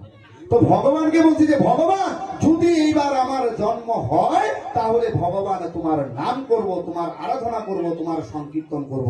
কিন্তু আমরা মনে রাখি নাই, ভগবান মনে রেখেছে। আমরা মনে রাখি নাই, কিন্তু ভগবান মনে রেখেছে। আমরা ভগবানের সাথে কমিটমেন্টবদ্ধ, যে ভগবান আমি যদি মাতৃজঠর থেকে কি করতে পারি, নিষ্কৃতি পেতে পারি, তাহলে এইবার তোমার নাম করব। আদিগুরু শঙ্করাচার্য, জগৎগুরু ভগবান শঙ্করাচার্য, উনিও একটি স্তোত্রে বলছে যে কি, পুনরূপী জননম পুনরূপী মরণম পুনরূপী জননীর জঠরে শয়নম ইহ সংসারে ভবদুস্তারে কৃপায়হ পারে ত্রাহি মুরারে ভজ গোবিন্দং ভজ গোবিন্দং ভজ গোবিন্দং মূরমতে। হে ভগবান, বারবার জন্ম হয়েছে, বারবার মারা গিয়েছি, বারবার জননীর জঠরে শায়িত হয়েছি। তো এই গর্ভ যন্ত্রণা থেকে একমাত্র নিষ্কৃতি দিতে পারে আমার অনাদির আদি গোবিন্দ। অনাদির আদি গোবিন্দের যদি কৃপা না হয়, তাহলে কি হবে না, এই জগৎ সংসারে আসা যাওয়ার যে লীলা, আসা যাওয়ার যে কষ্ট, আসা যাওয়ার যে দুঃখ ভোগ, সেই ভোগ থেকে আমরা পরিত্রাণ পেতে পারবো না। তো পরিত্রাণ পেতে গেলে কি করতে হবে, ভগবানের আরাধনা করতে হবে, ভগবানের নাম করতে হবে, ভগবানের গুণগান এবং কি করতে হবে, সংকীর্তন করতে হবে। এখন ভগবানের নাম সংকীর্তন করব, গুণগান করব, কিন্তু আসলে করবোটা কিভাবে, করার মাধ্যম কি? কারণ দিন শেষে আমাদের ভগবানের কাছে একটা আরজি সবারই থাকে ব্যক্তি হিসাবে, যে ভগবান এত তোমার নাম করি, এত তোমার গুণগান করি, এত তোমার সংকীর্তন করি, কেন আমার সংসারে এত দুঃখ, কেন আমার সংসারে এত বাধা, কেন আমার সংসারে এত বিপত্তি, কেন আমার এই হচ্ছে না, কেন আমার ওই হচ্ছে না, কেনই হয় না বাবা? আছে কিনা? আছে। অর্থাৎ ভগবানের কাছে আমাদের আরতির শেষ নাই, আর ভগবানের কাছে আমাদের চাওয়া পাওয়ার যে আকাঙ্ক্ষারও কিন্তু বাবা শেষ নাই। কিন্তু সমস্যা হয়েছে আমাদের কর্ম কম, চাওয়াটা বেশি। কিন্তু ভগবানের যারা প্রকৃত ভক্ত, ভগবানের যারা লীলা প্রকৃত রূপে আস্বাদন করতে পেরেছে, ভগবানকে যারা সম্মুখ থেকে একটু দর্শন করতে পেরেছে, ভগবানের কাছে দিন শেষে তারা সেই বৈভব, বৃত্ত, প্রতিপত্তি কেউই কিছু চায়নি, শুধু চেয়েছে তার কৃপা, তার প্রেম, তার প্রীতি। আর কি চেয়েছে? তার ভালোবাসা। কোথায় প্রমাণ পাবেন? প্রমাণ ভাগবতের ভিতরে অনেক অনেক উপাখ্যান আছে। একটি উপাখ্যানে যায়, ভক্ত সুদামার নাম আপনারা শোনেন নাই? ভক্ত সুদামা কি ছিল? ভক্ত সুদামা ছিল কৃষ্ণের বন্ধু। কৃষ্ণের বন্ধু, তথাপিও সে কি কৃষ্ণ ভক্ত, গোবিন্দের সেবক। গোবিন্দের সেবা করা ছিল তার একটি অনন্যতম ধর্ম। মা, বাচ্চাদেরকে একটু থামিয়ে দিবেন, অন্যদের অসুবিধা হয়, আপনাদের অসুবিধা হয়। তো তাহলে কি হয়েছে? ভক্ত সুদামা এবং কৃষ্ণ দুইজনেই কি করেছে? বাল্যকালে একই সাথে গুরুগৃহে অধ্যয়ন করেছে। তো গুরুগৃহে যখন অধ্যয়ন করেছে না, তখন তখন ভগবান শ্রীকৃষ্ণ সুদামাকে বলছে, সুদামা, আমরা তো একই গুরুর পাঠশালাতে একই সাথে লেখাপড়া করি, তো তাহলে আমরা কি বন্ধু হতে পারি না? আমরা কি বন্ধু হতে পারি না? সুদামা বলছে, না, আমরা চাইলেও বন্ধু হতে পারি না। কেন বন্ধু হতে পারি না? তুমি তো রাজার ছেলে, তুমি রাজার ছেলে, রাজার সাথে কি হয় না, গরিবের কখনো বন্ধুত্ব হতে পারে না। কিন্তু সুদামা কিন্তু মনে মনে কৃষ্ণকে নিজের থেকেও বেশি ভালোবাসতো। কিন্তু ওই যে ভালোবাসাটা অনেক সময় কি চাইলেও প্রকাশ করা যায় না। যেমন প্রত্যেকটি সন্তানকে, এমন কোন পিতামাতা আছেন যে তার সন্তানকে ভালোবাসেন না? ভালোবাসেন তো। কিন্তু সন্তান যখন দুষ্টুমি করে, তখন কি সন্তানের দিকে সেই ভালোবাসাটাকে দূরে রেখে, ভালোবাসাটাকে লুকিয়ে রেখে সন্তানকে অনেক সময় শাসন করতে হয় না? এখন সন্তানকে যদি আপনি বুঝিয়ে ফেলেন যে সন্তানকে আপনি ভালোবাসেন, তাহলে আদরে তৈরি হয় কি? আদরে বাদর তৈরি হয়। অর্থাৎ সেই সন্তানকে আপনি সুশিক্ষা দিয়ে সঠিক সমাজ পর্যন্ত নিতে পারবেন না। তো একদিন হয়েছে কি যে সুদামা এবং অর্জুনের যে গুরুপত্নী বলছে যে তোমরা যাও, বন থেকে গিয়ে কাঠ কেটে নিয়ে আসো, এবং কাঠ কেটে আনার পর সেই কাষ্ঠ দ্বারা রন্ধন হবে, সুতরাং আগে কাঠ কেটে আনতে হবে। সুদামা, কৃষ্ণ এবং আরো বন্ধু যারা ছিলেন তারা সকলেই চলে গেলেন বনে। কিন্তু হঠাৎ হলো কি, ঝড় শুরু হলো। হঠাৎ ঝড় শুরু হয়ে গেল। তখন সুদামা বলছে, এই কৃষ্ণ শুয়ে পড়, কৃষ্ণ শুয়ে পড়। কৃষ্ণ শুয়ে পড়লেন, আর সুদামা কি করলেন? নিজে ভগবানকে আলিঙ্গন করে জড়িয়ে ধরে শুয়ে পড়লেন। ভগবানকে আলিঙ্গন করে শুয়ে পড়লেন। যে কেন, একটি গাছ যদি ভগবানের, কৃষ্ণের শরীর তো অনেক নরম, অনেক কোমল, বালককালে অনেক কি মানে অনেক নাদোষ্ণত, যেটা একদম প্রচলিত ভাষায় বলো, অর্থাৎ কোমল দেহ আর কি, তাই তো? অনেক কোমল দেহ। তো তখন কি হয়েছে? ঢেকে দিয়েছে। যে একটি বৃক্ষ যদি ভেঙে পড়ে, একটি বৃক্ষের ডাল যদি কৃষ্ণের কাছে ভেঙে পড়ে, তাহলে তো আমার গোবিন্দ, আমার প্রাণের সখা অনেক ব্যথা পাবে। নিজের ব্যথা সহ্য করে গোবিন্দকে আলিঙ্গন করে নিলেন। তখন গোবিন্দ বলতে, সুদামা, এইবার কি আমরা বন্ধু হতে পারি না? আমরা কি বন্ধু হতে পারি না? তুমি তো আমাকে অনেক ভালোবাসো। তখন বলছে যে হ্যাঁ, আমরা বন্ধু হতে পারি, কিন্তু একটি শর্ত আছে। যে কি শর্ত আছে? যে তুমি তো রাজার ছেলে, ভবিষ্যতে তুমি রাজা হবে, আমি ব্রাহ্মণ, দরিদ্র ব্রাহ্মণ। আমার কর্ম কি? আমার কর্ম হচ্ছে মানুষের গৃহে গৃহে গিয়া কি করা? ভিক্ষা করা। ভিক্ষালব্য দ্রব্য আমি যাই পাই, সেই দ্রব্যর দ্বারাই আমি জীবনযাপন করব। এবং এই জীবনযাপন করতে গিয়ে যদি আমার অনেক কষ্ট হয়, আমার স্ত্রী সন্তান লালন পালন করতে গিয়ে যদি আমার অনেক কষ্ট হয়, তুমি বন্ধু কথা দাও যে তুমি আমাকে কোনো কিছু দিতে পারবে না, আর আমিও জীবদ্দশায় তোমার কাছে কোনো কিছু চাইব না। তুমিও কিছু দিতে পারবে না, আর আমিও তোমার কাছে চাইব না। এই শর্ত যদি তুমি রাজি হও, তাহলে আমরা বন্ধু হতে পারি। বেশ, যেই কথা সেই কাজ, তারা বন্ধু হয়ে গেলেন। তো ভগবানের লীলা করতে করতে গুরুগৃহের থেকে গেলেন। গুরুগৃহের থেকে যাওয়ার পর কংস হত্যা, দ্বারকার রাজা ইত্যাদি ইত্যাদি আপনারা অনেকেরই জানা। তো হঠাৎ হয়েছে কি, ভগবান শ্রীকৃষ্ণ আর রুক্মিণী আলোচনা করছেন। তা আলোচনা করতে করতে তখন ওই বন্ধুর কথা বলেছেন যে জানো, আমার কিন্তু একজন ভক্ত আছে, বন্ধু আছে, কি? যে সুদামা। তো সে কি করে?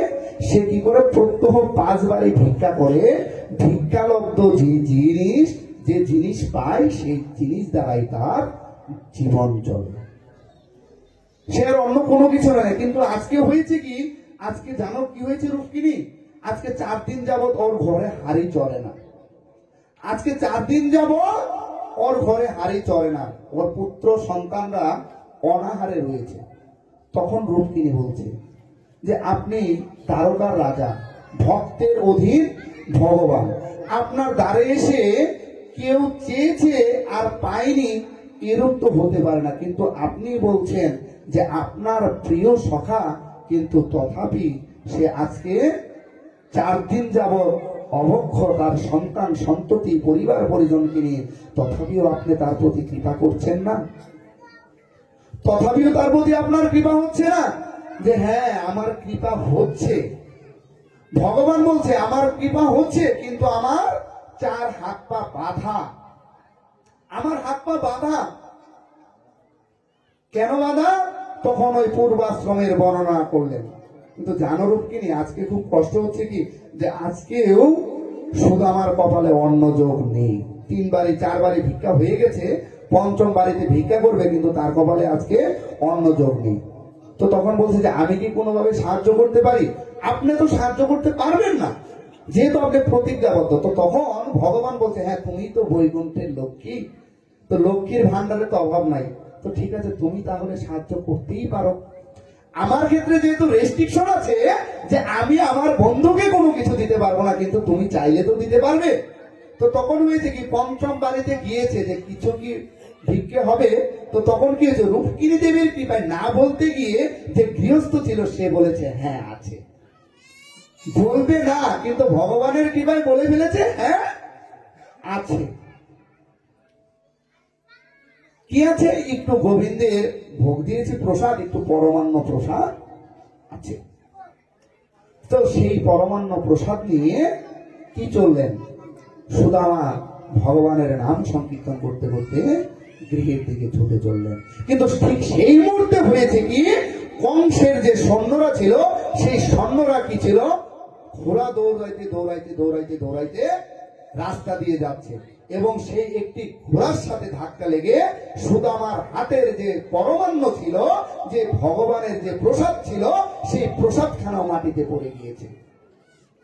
এবং ঠিক পরবর্তী মুহূর্তে একটি কুকুর এসে সেই প্রসাদটা গ্রহণ করছে। তো তখন সুদামা বলছে হে ভগবান, আমার প্রতি তোমার এত কৃপা, আমার প্রতি তোমার এত কৃপা, যে আমার দ্বারা আজকে তুমি একজন অবক্ষ জীবের সেবা করালে।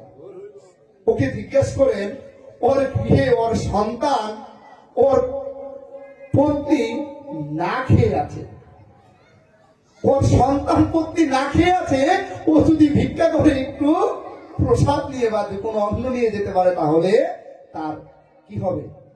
তার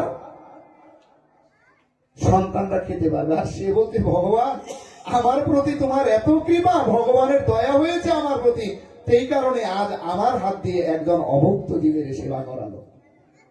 দেখেন ভক্তের প্রেমটা কোথায়, ভক্তের সেই প্রেমটা কোথায়? কখন এই আপনার দুচোখ দিয়ে নয়ন অশ্রু গড়িয়ে পড়বে ভগবানের জন্য, সেটাকে আপনি নিজে বলতে পারেন? তো সেটার জন্য সেই ভক্তি হতে হবে না? প্রথমেই বলেছি, এক ভাগবত হয় ভাগবত শাস্ত্র, আর এক ভাগবত হয় ভক্তি রসের পাত্র। সেই ভক্তি এবং সেই রসটুকুকে হৃদয়ে ধারণ করতে হবে। সেই ভক্তি এবং রসটুকুকে যদি হৃদয়ে ধারণ না করতে পারেন, তাহলে এই ভাগবত আসর থেকে না কোনো কিছু নিয়ে যেতে পারবেন না, কোনো কিছু নিয়ে যেতে পারবেন না। তো নেওয়ার জন্য কি করতে হবে? প্রথমে সেই জায়গাটাতে আসতে হবে যে কি ভাগবত শ্রবণের ক্ষেত্রে শ্রোতার কিছু লক্ষণ আছে। কি লক্ষণ?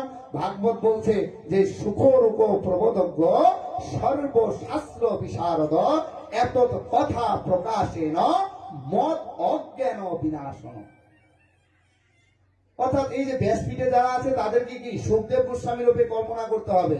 কারণ এই ভাগবতের আরম্ভ করেছিলেন কে? নৈমিষারণ্যে সুখদেব গোস্বামী। কাকে শ্রবণ করিয়েছিলেন? পরীক্ষিত মহারাজকে। সাবিত হয়েছিলেন 7 দিনে তক্ষক দংশনে মারা যাবে, 7 দিনে তক্ষক দংশনে মারা যাবে। তা পরীক্ষিত মহারাজ কিন্তু জানতো যে সে 7 দিনে মারা যাবে। আপনি আমি কবে মারা যাব সেটা কিন্তু আমরা জানি না, কিন্তু আমরাও ওই 7 দিনেই মারা যাব। শুক্র থেকে বৃহস্পতি, এই 7 দিনেই মারা যাবো, কিন্তু কোন 7 দিন সেটা আমরা জানি না। কিন্তু পরীক্ষিত মহারাজ জানতেন, এবং সেই কারণেই তিনি কি করেছিলেন? পরীক্ষিত মহারাজের ভাগবত শ্রবণ হয়েছিল সুখদেব গোস্বামীর থেকে। সুতরাং এই ভাগবতে আসরে আসলে সেই মনের কমলতাটুকুকে আপনাকে ধারণ করতে হবে। যে কমল হৃদয় ছিল কার? ভক্ত সুদামার।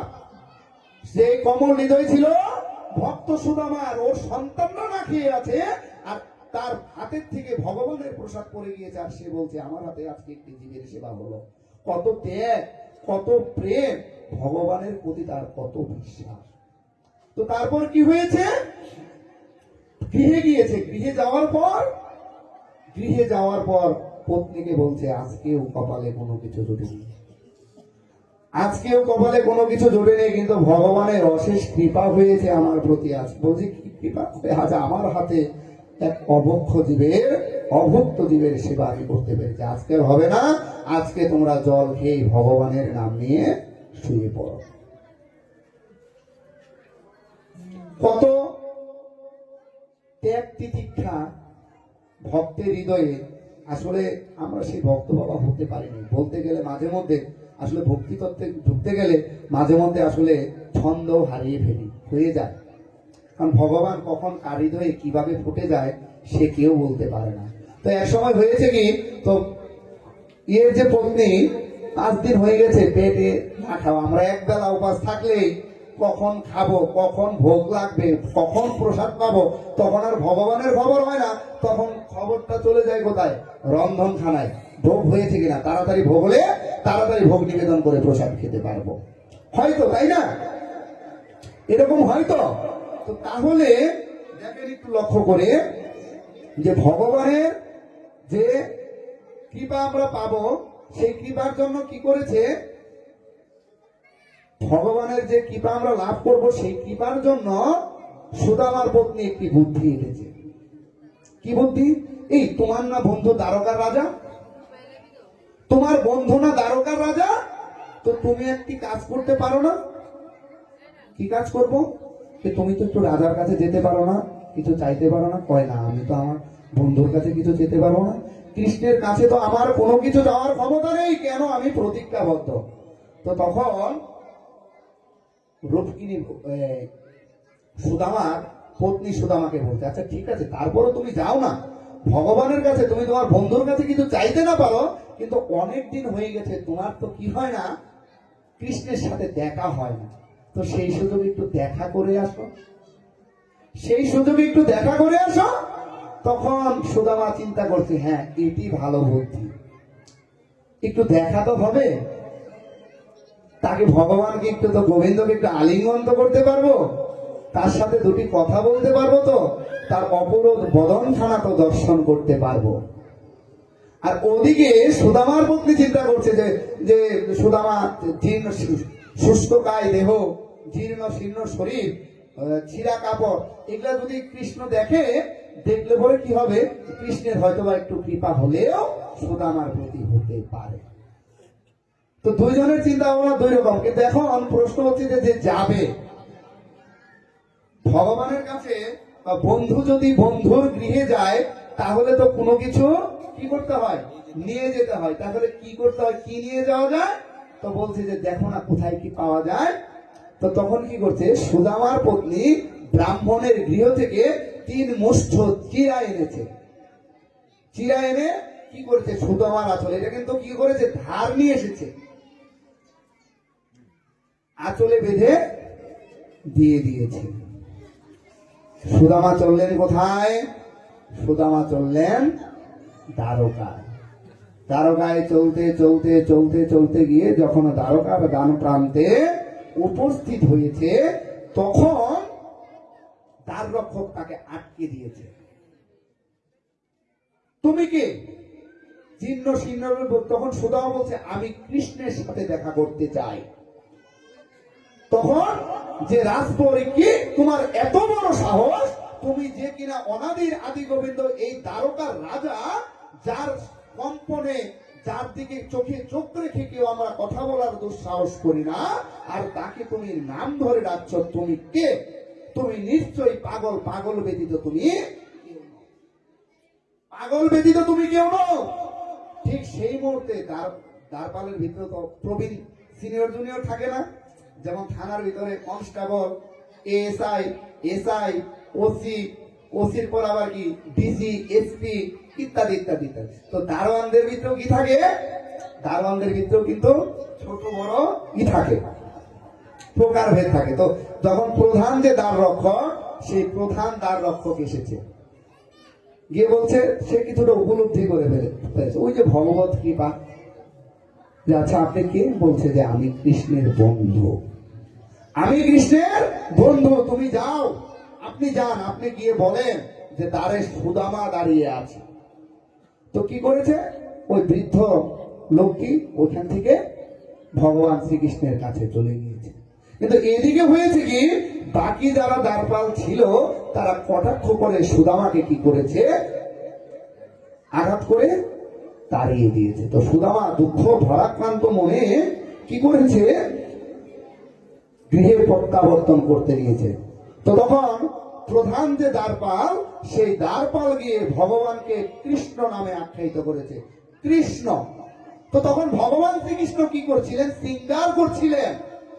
ভগবান শ্রীকৃষ্ণ তখন শৃঙ্গার করছিলেন, 55 ব্যঞ্জন 56 ব্যঞ্জন রান্না হয়েছে, গোপিনীরা রান্না করেছে, সেই রান্নার ভোগ গ্রহণ করে স্নান ছেড়ে সে কি করছে, মুকুট, বিভিন্ন অলঙ্কারে, বিভিন্ন ভূষণে ভূষিত হচ্ছে। তো রাজার তো আর পরনের অভাব নাই, পরনে বস্ত্রের আর অলঙ্কারের কি ভগবানের অভাব আছে, অভাব নাই। তো যখন এই কৃষ্ণ ডাকটি শুনেছে, তখন ভগবান শ্রীকৃষ্ণ ক্রোধান্বিত হয়ে সেই দ্বারপালের দিকে তাকিয়েছে, কি এত বড় সাহস, তুমি আমাকে নাম ধরে ডাকলে, তুমি আমাকে নাম ধরে ডাকলে। বলছে আমি ডাকি নাই। তাহলে কি হয়েছে, ওই সুদামা নামে একজন এসেছে, সে এসে আপনাকে নাম ধরে ডাকতে বলেছে। তখন কি হয়েছে, ভগবানের শ্রীকৃষ্ণ চঞ্চল হয়ে গেলেন। ভগবানের শ্রীকৃষ্ণ দৌড়ে বাইরের দিকে, মেন ফটকের দিকে দৌড়াতে লাগলেন। আর ভগবান যখন দৌড়াতে লাগলেন, তখন তার পিছনে পিছনে তার মনীষী, তার প্রেয়সী, তার পত্নীগণ, রাজ দরবারের যারা ছিল, সবাই ভগবান শ্রীকৃষ্ণের পিছনে পিছনে দৌড়াতে লাগলেন। আর ভগবান যখন দৌড়াচ্ছে, তখন তার দেহ থেকে তার সমস্ত অলংকার, সমস্ত বস্ত্র, সমস্ত রাজমুকুট সবকিছু মাটিতে পড়ে যাচ্ছে। ভগবান চঞ্চল হয়, কিন্তু সবাই ভাবছে ভগবান তো স্থির, ভগবান স্থির না, তো ভগবান যদি কখনো চঞ্চল হয়ে যায় তাহলে কিভাবে বিশ্ব ব্রহ্মাণ্ড থাকবে? বিশ্ব ব্রহ্মাণ্ড থাকবে না। তো সবাই কি হয়েছে, সবাই অবাক হয়ে গিয়েছে যে এটা তো হবার কথা নয়, এটা তো হবার কথা নয়, এটা কিরূপে হলো যে ভগবান দৌড়াচ্ছে? তো ভগবান দৌড়ে প্রধান ফটক থেকে আরো দূরে দূরে সুদামা সুদামা বলে চিৎকার করতে করতে সুদামার দিকে অগ্রসর হলেন। আর পিছনের দিকে ডাক শুনে সুদামাও তাকিয়ে দেখলেন যে অনাদির আদি গোবিন্দ ঝড়ের গতিতে তীব্র গতিতে দৌড়ে দৌড়ে তার দিকে আসছে। দুইজন বন্ধু দুইজনকে আলিঙ্গন করে ধরে রাখলেন। তা আলিঙ্গন করে যে ধরেছেন, কে কতক্ষণ ধরে রাখছে সেটার কোনো কি নাই, টাইম নাই, ঠিক নাই। কিন্তু হুট করে দুজনের মনে দুটি কল্পনা জেগেছে। কি দেখেন, ভক্তের প্রতি ভগবানের কি প্রেম, আর ভগবানের প্রতি ভক্তের কি প্রেম। তো ভগবান চিন্তা করছে যে সুদামা দরিদ্র ব্রাহ্মণ, শুষ্ক শুষ্ক দেহ, আর আমি তো সর্বদাই পঞ্চব্যঞ্জন ভক্ষণ করি, আমি যে তাকে শক্ত করে ধরে আছি তার বোধহয় কষ্ট হচ্ছে। আর সুদামা চিন্তা করছে যে কৃষ্ণের এই নরম শরীর, এই কোমল দেহ, আমার তো শরীরে হাড্ডি 56 এই 206টা হাড় ছাড়ার কোনো কিছু আমার শরীরে নাই, আমি যে এত শক্ত করে আলিঙ্গন করেছি, ভগবানের কষ্ট হচ্ছে না তো? ভগবানের কষ্ট হচ্ছে না তো? দেখেন প্যাটার্নটা কোথায়। তো এই চিন্তা করে দুইজন দুইজনকে ছেড়ে দিলেন। ছেড়ে যাওয়ার পর কি হলো, সুদামাকে নিয়ে গেলেন রাজ দরবারে। রাজ দরবারে নিয়ে গিয়ে তার সেই সিংহাসনে বসালেন এবং ব্রজের গোপী যারা আছে তাদেরকে বলল যে কি তোমরা তাহার সেবা করো, সুদামার সেবা করো, সুদামার শুশ্রূষা করো। তখন কি করা হলো, যারা গোপিনীরা ছিল, রূপকিনী সত্যভামা আদি যারা ব্রজের গোপীরা ছিল, শ্রীকৃষ্ণের পত্নীরা ছিল, তারা সকলে শ্রীকৃষ্ণের আজ্ঞা অনুসারে বিভিন্ন সুগন্ধি জল দ্বারা, বিভিন্ন সুগন্ধি বস্ত্র দ্বারা কি করলেন, সুদামাকে চরণ জল করালেন। তো চরণ জল করানোর পর বলছে ভগবান, আপনি চরণ জল করাবেন না? আপনি আমাদেরকে দিয়ে চরণ জল করাচ্ছেন, আপনি করাবেন না? যে তাহলে এই যে নিন চরণ জল করান। তখন ভগবান বলছে যে সুদামাকে চরণ জল করাইতে গেলে তোমাদের হয়তোবা কিসের প্রয়োজন, এই জল বিভিন্ন সুগন্ধি বিভিন্ন দ্রব্যাদির প্রয়োজন। আমি কৃষ্ণ সুদামার চরণ সেবা করতে গেলে, চরণ ধৌত করতে গেলে আমার এই সমস্ত কোনো কিছুর প্রয়োজন নাই। আমার দুটা চোখের জলই সুদামার চরণ ভিজানোর জন্য, সুদামার চরণে ধৌত করার জন্য যথেষ্ট, দুটা চোখের জল। তো ভগবানও ভক্তের জন্য কাঁদে, ভগবানও ভক্তের জন্য কাঁদে। বেশ যথারীতি কি করা হলো, সুদামা বিপ্র সন্তান, বিপ্র সন্তানকে সম্মান করতে হবে সেই চিন্তা করে ব্রাহ্মণের সম্মান প্রতিষ্ঠা করার জন্য অনাদির আদি গোবিন্দ ভগবানও কি করলেন, সুদামার চরণ জল করালেন।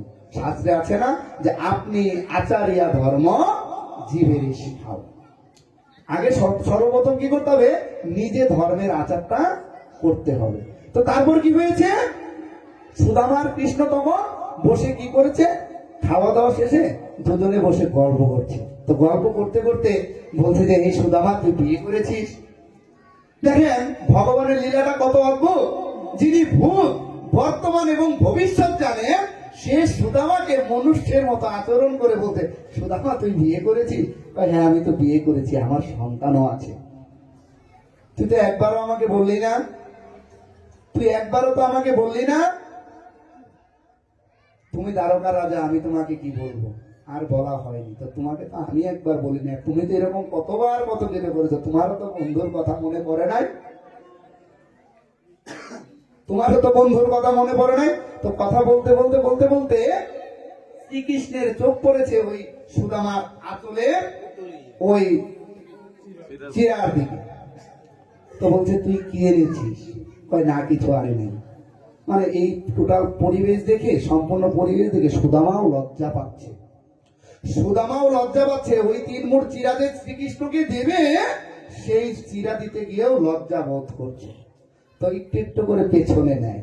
তো বন্ধুদের সম্পর্ক না, সুদামা পেছনে নেয়, ওই মুহূর্তে কি করেছে, কৃষ্ণ ধরে ফেলেছে। তো দিয়ে ধরে ফেলে কি করেছে, ওইখান থেকে চিড়ে ভাজা মুখে নিয়ে এক মুষ্টি চিরা ভগবান শ্রীকৃষ্ণ মুখে দিয়েছে। তখন ভগবানের প্রেমময় রূপ, ভগবানের শরীর যেন শিহরিত হয়ে গেছে, ভগবান যেন আনন্দে আত্মহারা হয়ে গেছে, ভগবান যেন কি হয়েছে, ভক্ত প্রেমে ব্যাকুল হয়ে ভগবানের সেই অপরূপ অলৌকিক রূপ আর কেউ প্রত্যক্ষ করতে পারে নাই। তো যেই মুহূর্তে দ্বিতীয় মুষ্টি গ্রহণ করবে, তখন ওই মুহূর্তে রূপকিনী গিয়ে বাধা দিছে, যে বলছে যে আপনার এক মুঠো ভক্তের প্রসাদ গ্রহণে যে রস, যে রসের ধারা, যে প্রেমের ধারা প্লাবিত হয়েছে, এই ধারায় ভক্ত গ্রহণ কি করতে পারবে না, কলিহত জীব সেটা সম্পূর্ণভাবে কি করতে পারবে না, হৃদয়ঙ্গম করতে পারবে না, আপনি আর ভক্ষণ করিয়েন না। তো তখন শ্রীকৃষ্ণ সুদামাকে বলছে, এই যে তুমি চিড়ে ভাজা এনেছো, এই চিড়ে ভাজা এত স্বাদ কেন, এত স্বাদ কেন, কি মিশিয়ে এনেছো তুমি আমাকে বলো। তখন সুদামা কান্না করতে করতে বলছে যে অনেক দূর হাঁটতে হাঁটতে এসেছি, তো আস্তে আস্তে একটি সময় বসে একটি বৃক্ষতলে বিশ্রাম করছিলাম। তো বিশ্রাম করতে করতে হুট করে মনের ভিতরে অনেক খারাপ লাগলো, যে যিনি কিনা অনাদির আদি গোবিন্দ, যিনি কিনা বিশ্বের ত্রাতা, সেই ত্রাতার জন্য আমি কিনা এক মুঠো চিড়ে নিয়ে যাচ্ছি। আর সেই কথা চিন্তা করতে করতে কয়েক ফোঁটা চোখের জল সেই চিড়ে ভাজার ভিতরে পড়ে গিয়েছিল। কয়েক ফোঁটা চোখের জল কি হয়েছিল, চিড়ে ভাজার ভিতরে হয়েছিল। তাহলে চিড়ে ভাজার ভিতরে যদি চোখের জল পড়ে, চোখের জল কি হয়, লবণাক্ত। আর ভক্তের চোখের জল মিশ্রিত সেই প্রসাদ গ্রহণ করে ভগবান আনন্দে আত্মহারা হয়ে প্রেমের বর্ষণ প্লাবিত করতে লাগলেন। তো দেখেন, ভক্তের পাত্রের ভিতরে, ভক্তের ঝুলির ভিতরেও কিন্তু প্রেম থাকে। যখন গৌরাঙ্গ মহাপ্রভু হরিনাম সংকীর্তন করতে করতে একবার শ্রীবা সঙ্গনে গিয়েছে। দেখেন ভক্তি কোথা থেকে আসে, আর ভক্ত আমরা কতটুকু হতে পেরেছি। শ্রীবা সঙ্গনে হরিনাম করতে করতে অনেক সময় কথা বলতে বলতে, শ্রীবা সঙ্গনে হরিনাম করতে গিয়েছিল। উনি হচ্ছে গঙ্গার তীরে কি করতো, খোল বিক্রি করতো, খোলা বিক্রি করতো, অত্যন্ত দরিদ্র, অত্যন্ত দরিদ্র। ঠিক ওই মুহূর্তে হয়েছে কি, ওই মুহূর্তে ভগবান গৌরাঙ্গ মহাপ্রভু নাম সংকীর্তন করতে করতে শ্রীবা সাঙ্গিনায় উপস্থিত।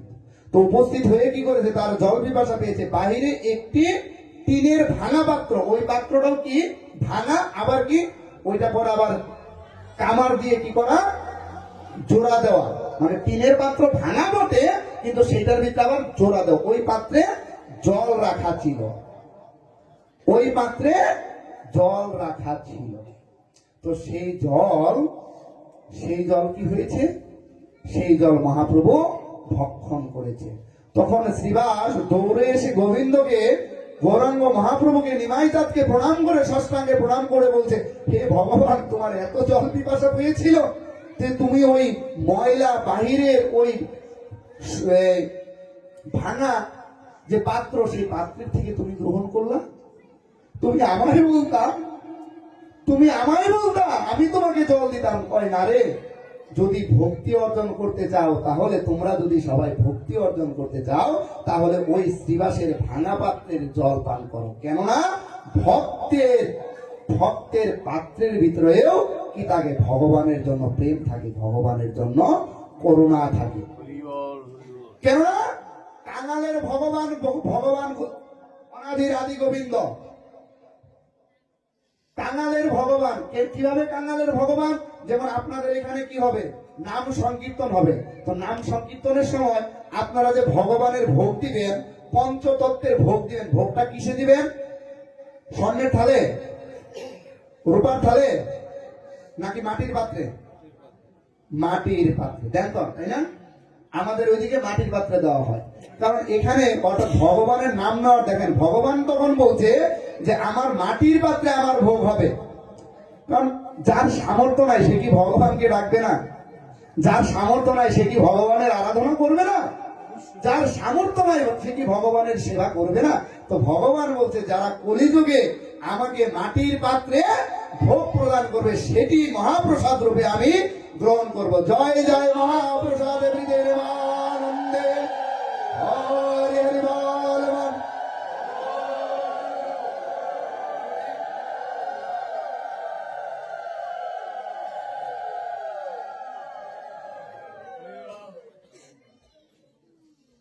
ভগবান বলছে যারা আমার এই প্রসাদ মহাপ্রসাদ রূপে গ্রহণ করবে আমি তার গৃহে গিয়ে সেবা করবো। অর্থাৎ এখানে কোনো কি নাই, এখানে কোনো উঁচু নিচু, ছোট বড়, দারিদ্র কাঙাল কোন প্রকার কোনো পার্থক্য নাই। তো সুদামা চলে যাচ্ছে। সুদামা থাকার পর কি হলো? সুদামা থাকার পর সুদামা ভগবান কৃষ্ণের থেকে আস্তে আস্তে কি করলেন? আস্তে আস্তে প্রস্থানের দিকে অগ্রসর হলেন। আস্তে আস্তে প্রস্থানের দিকে অগ্রসর। কিন্তু যখন প্রস্থানের দিকে অগ্রসর হলেন তখন সে হাঁটতে হাঁটতে হাঁটতে হাঁটতে ভগবান কৃষ্ণের থেকে বিদায় নিয়ে চলে গেলেন। ঠিক সেই মুহূর্তে কৃষ্ণকে তার পাশে থেকে বলছে যে ভগবান তোমার তো এত রথ, তাহলে কি প্রেম বিনিময় হয়েছে, আদান প্রদান হয়েছে। ভগবান ভক্তের থেকে কি করেছে? প্রসাদ গ্রহণ করেছে। প্রসাদ গ্রহণ করার পর আর কোনো কিছু কি হয় নাই? গিভ অ্যান্ড টেক হয় নাই। গিভ অ্যান্ড টেক হয়েছে? গিভ অ্যান্ড টেক হয় নাই। গিভ অ্যান্ড টেক হয় নাই। যখন চলে গেছে, চলে যাওয়ার পর কি হয়েছে?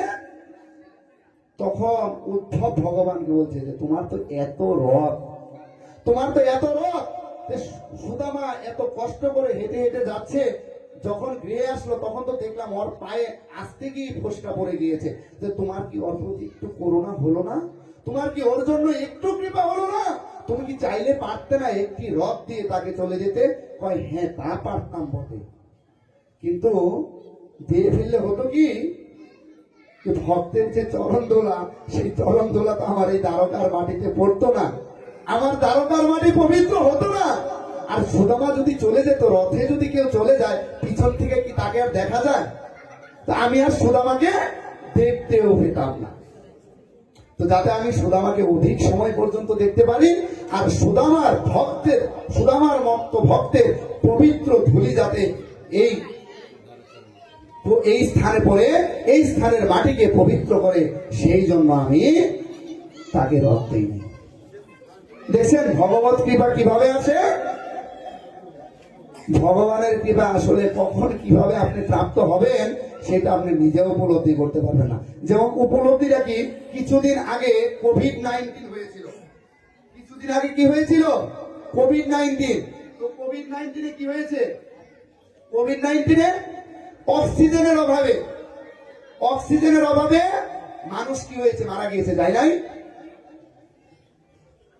এখন আমরা তো অনেক মানুষ এখানে আছি, 1 মিনিটের জন্য যদি অক্সিজেন বন্ধ করে দেন, এখান থেকে একজন ব্যক্তি আমরা গৃহ পর্যন্ত যেতে পারবো? আমার পক্ষে সম্ভব, আমার আবাসস্থল পর্যন্ত ফিরে যাওয়া সম্ভব নয়। তো এই যে ভগবান আমাদেরকে বাঁচিয়ে রেখেছেন, আমরা যে তার কৃপায় বেঁচে আছি, এটাই তো ভগবানের অশেষ এবং অহৈতুকী কৃপা। বেঁচে আছি এটাই তার অহৈতুকী কৃপা। আর কি চাই? আর কি প্রাপ্তি থাকতে পারে আমাদের বলেন তো? একজন মনুষ্য হিসেবে ভগবানের কাছে এর থেকে আর কি চাওয়ার থাকতে পারে? উনি আমাদেরকে বাঁচিয়ে রেখেছেন এই সুকৃতি পূরণের জন্য, এই ঋণ শোধ করার জন্য। যদি আজীবনও তার নাম, তার গুণগান, তার সংকীর্তন করি, ফুরবে? তার ঋণ ফুরবে? তার ঋণ বাবা ফুরবে না। তো সুতরাং আমরা যে যে অবস্থানে যাই করি না কেন, যে কর্মেই নিযুক্ত থাকি না কেন, আমাদের সর্বাগ্রে মাথায় রাখতে হবে যে আমাদের যেন ভগবানের প্রতি প্রেম, ভগবানের যে কৃপা অর্জনের যে মাধ্যম, যে মার্গ, সেই মার্গ থেকে আমরা যেন কোথাও বিচ্যুত না হই। তো তো আজকে আমি নিজেকে সত্যি অনেক ভাগ্যবান মনে করছি যে ভগবানের কৃপায়, অনাদির আদি গোবিন্দের কৃপায়, পরমেশ্বরী আত্মা শক্তি মহামায়ার কৃপায় এবং আপনাদের মতো সাধুগুরু বৈষ্ণবের ভালোবাসার কৃপায় আপনাদের সম্মুখে এসে দুটি ভাগবতীয় কথা শ্রবণ করানোর সৌভাগ্য আমার হয়েছে। আপনারাও ভাগ্যবান, যেখানে কিনা একে ধারে কি আছে, রাধা গোবিন্দ মন্দির আর কি মাতা রক্ষা কালিকা মন্দির। এটাই একজন প্রকৃত বৈষ্ণবের প্রকৃষ্ট লক্ষণ। উৎকৃষ্ট বৈষ্ণবের কিছু লক্ষণ আছে, একটু ধ্যান দিন, পাঠের শেষের দিকে একটু ধ্যান দিন। উৎকৃষ্ট বৈষ্ণবের কিছু লক্ষণ আছে। যেমন আমাদের ভিতরে একদল বলে, একদল আমরা আছে যে আমি কৃষ্ণ ভক্ত, আমার কোনো দেবতার পূজার কিন্তু কোনো প্রয়োজন নাই, আমার এই প্রয়োজন নাই, আমার সেই প্রয়োজন নাই, আমার শুধু কৃষ্ণ কথা বললেই, কৃষ্ণ কথা শ্রবণ করলেই হবে। কেননা মহাপ্রভু আমাদেরকে কৃষ্ণ কথার শিক্ষা দিয়ে গিয়েছেন, তাই তো নাকি?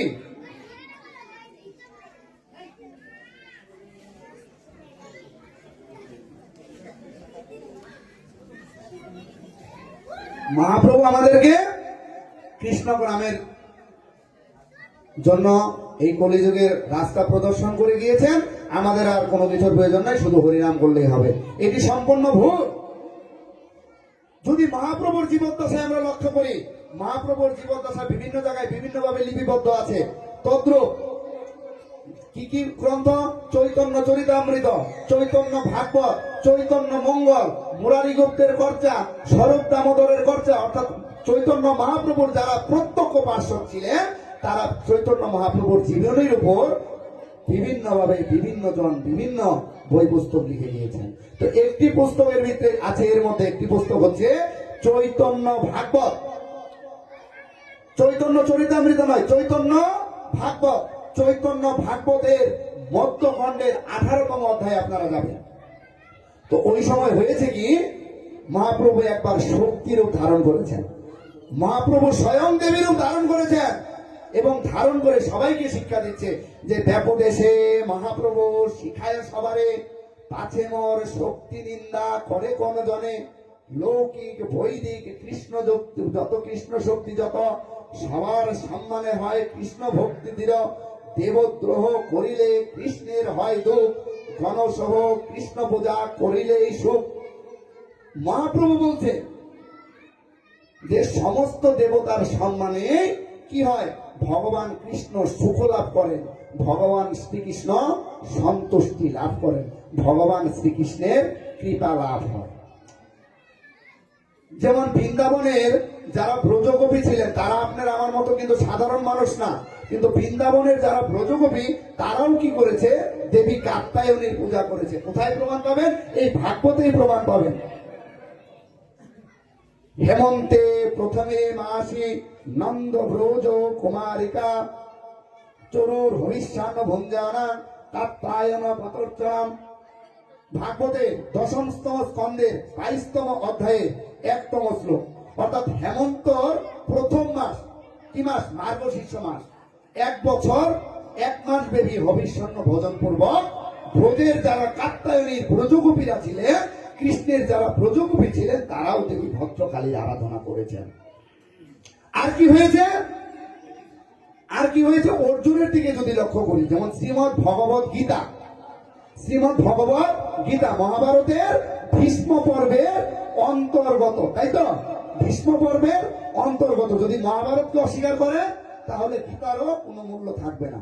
তো সেই গীতা জ্ঞান দেওয়ার প্রারম্ভে, গীতা জ্ঞান প্রদানের প্রারম্ভে ভগবান শ্রীকৃষ্ণ অর্জুনকে বলছে, ওই ভীষ্ম পর্বে সুচির হত্যা মহাবাহ সংগ্রাম অভিমুখে স্থিত পরাজিতায় শত্রানাং দুর্গা স্তোত্র মোদীরয়ে। কোথায় বলেছে? মহাভারতের ভীষ্ম পর্বের 22তম অধ্যায়ের 23তম অধ্যায়ের 2তম শ্লোক। যে হে অর্জুন, যদি যুদ্ধে জয়লাভ করতে চাও, কি যদি যুদ্ধে জয়লাভ করতে চাও, তাহলে কি করো? শুচি হয়ে এসো, শুচি হয়ে এসো। তারপর কি? যদি জয়লাভ করতে চাও, শত্রুদের যদি পরাজিত করতে চাও, তাহলে কি? দুর্গার স্তব করো, দুর্গার আরাধনা করো, দুর্গার ধ্যান করো। তো কাকে বলছে? ভগবান শ্রীকৃষ্ণ স্বয়ং বলছে কাকে? অনাদির আদি গোবিন্দ বিশ্বরূপ দর্শন যাকে দিয়েছিলেন সেই অর্জুনকে বলছে। তো অর্জুনের থেকে আপনি আমি বড় বৈষ্ণব নয়। মহাপ্রভুর জীবদ্দশায় যদি লক্ষ্য করেন, মহাপ্রভুর জীবদ্দশায় আমরা শিব আরাধনার উপস্থিতি পাই। নিত্যানন্দ মহাপ্রভুর জীবদ্দশায়ও আমরা শিবের আরাধনার উপস্থিতি পাই, দেবীর আরাধনার উপস্থিতি পাই। তার মানে এই নয় যে আমি এ হয়েছি, আমি অনেক বড় শাক্ত, আমি আমার থেকে বড় ভক্ত আর কেউ নয়। তাহলে পক্ষান্তরে আপনি নামের অপরাধী হবেন, নামের অপরাধী হবেন। অর্থাৎ কোন ভক্ত হয়ে কোন ভক্তকে কি করা যাবে না? নিন্দা করা যাবে না। কোন দেবতাকে ছোট বড় চিন্তা করা যাবে না। একবার মহাপ্রভু গিয়েছেন কোথায়? ভুবনেশ্বরের শিব মন্দিরে। তো ওখানে গিয়ে মহাপ্রভু চিন্তা করছেন, ভুবনেশ্বর মন্দিরে আসলাম, যদি একটু শিবের প্রসাদ পেতাম তাহলে মনে হয় কত ভালো হতো। শিবের স্তব স্তুতি করার পর রুমে গিয়ে শুয়ে আছেন আর এটি ভাবছেন। প্রমাণ কোথায় পাবেন? বইটির নাম মুরারি গুপ্তের কর্জা। মুরারি গুপ্ত কে ছিলেন? চৈতন্য মহাপ্রভুর প্রত্যক্ষ পার্শ্বদ ছিলেন। মুরারি গুপ্তের কর্জার মধ্যখণ্ডে পাবেন মহাপ্রভু চিন্তা করছেন যে শিবের স্তব স্তুতি আরাধনার পর রুমে গিয়ে শুয়ে আছে। এবং পরবর্তীতে কি হয়েছে? পরবর্তীতে ওই মন্দিরের পান্ডা প্রসাদ নিয়েছে। উবাচ মহাদেব প্রসাদাদ গৃহ্যদামিতি গৃহীত্বা মহাদেব প্রসাদাদ গৃহীত্বা শিরসা নমঃ। হে শোনো, মহাদেবের প্রসাদ নিয়ে এসেছি, মহাদেবের প্রসাদ গ্রহণ করো, মহাদেবের প্রসাদ গ্রহণ করো। মহাপ্রভু উঠে বসলেন, পান্ডার হাত থেকে প্রসাদ গ্রহণ করে সেই প্রসাদ নিজের কপালে স্পর্শ করালেন, নিজেও ভক্তিপূর্বক গ্রহণ করলেন, আবার সবাইকেও ভক্ষণ করালেন। তথা এটি আমাদের মহাপ্রভুর শিক্ষা। দেখেন, আমি আপনাদের এখানে যতটুকুই প্রবচন করেছি এবং যতটুকুই যা আলোচনা করেছি, আমি শাস্ত্রীয় প্রমাণ সহকারে আলোচনা করেছি। কোনো মন গড়া কথা কিংবা কাউকে খুশি করার জন্য বা কাউকে মনে কষ্ট দেওয়ার জন্য আমি এখানে আসি নাই। আমার উদ্দেশ্য ব্যাসপীঠে বসে যতটুকু আমি বলবো শাস্ত্রের আলোকে এবং শাস্ত্রীয় প্রমাণ সহযোগে আপনাদের সম্মুখে দুটি কৃষ্ণ কথা বলাই আমার প্রয়াস। তারপর আর কি? নিত্যানন্দ মহাপ্রভু, চৈতন্য মহাপ্রভুর প্রকটিত রূপী কি নিত্যানন্দ মহাপ্রভু। নিত্যানন্দ মহাপ্রভুর মাথায় জটা ছিল এবং মাথার জটাতে উনি সবসময় তিনটা জিনিস ধারণ করতেন। কি ধারণ করতেন? এক ধারণ করতেন কি? তার জটাতে তিনটা জিনিস থাকতো। একটি হচ্ছে শালগ্রাম শিলা, নারায়ণ শালগ্রাম ছিলেন না? নারায়ণ শালগ্রাম শিলা। আর একটা থাকতো বানেশ্বর শালগ্রাম। আর একটা কি থাকতো? ত্রিপুরা সুন্দরী যন্ত্র। উনি সবসময় ওনার মস্তকে থাকতো, ওনার দেহের অঙ্গ। এবং নিত্যানন্দ মহাপ্রভু দেহ রাখার পরে ওনার যে মস্তকে যে ত্রিপুরা যন্ত্রটা ছিল, এই যন্ত্রটি এখনো খরদেহে স্থাপিত আছে এবং ওখানেও কি হয়? ওখানেও ওই যন্ত্রের নিত্য পূজিত হয়। যদি কেউ কখনো খরদহে যান, গিয়ে খোঁজ নেবেন, আপনারা অবশ্যই জানতে পারবেন। সুতরাং আমার বলার উদ্দেশ্য এই যে মিলন মেলা, যে একই সাথে কৃষ্ণ একই সাথে কালী, এইরকম স্থান কিন্তু আসলে অনেক দুর্লভ, খুব কম জায়গায় পাওয়া যায়। কিন্তু আপনাদের এই কুমিল্লার বিভিন্ন অঞ্চলে এই জায়গাটা খুব সুন্দর। এই জিনিসটা কুমিল্লার বিভিন্ন মন্দিরে যাওয়ার সুযোগ হয়েছে আমার, এই জিনিসটা দেখে অনেক ভালো লাগে।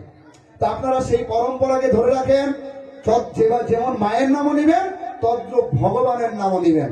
ভগবানের সেবা, ভগবানের পূজা, ভগবানের আরাধনায় কখনো কোনো ত্রুটি বিচ্যুতি ঘটানোর চেষ্টা করিয়েন না।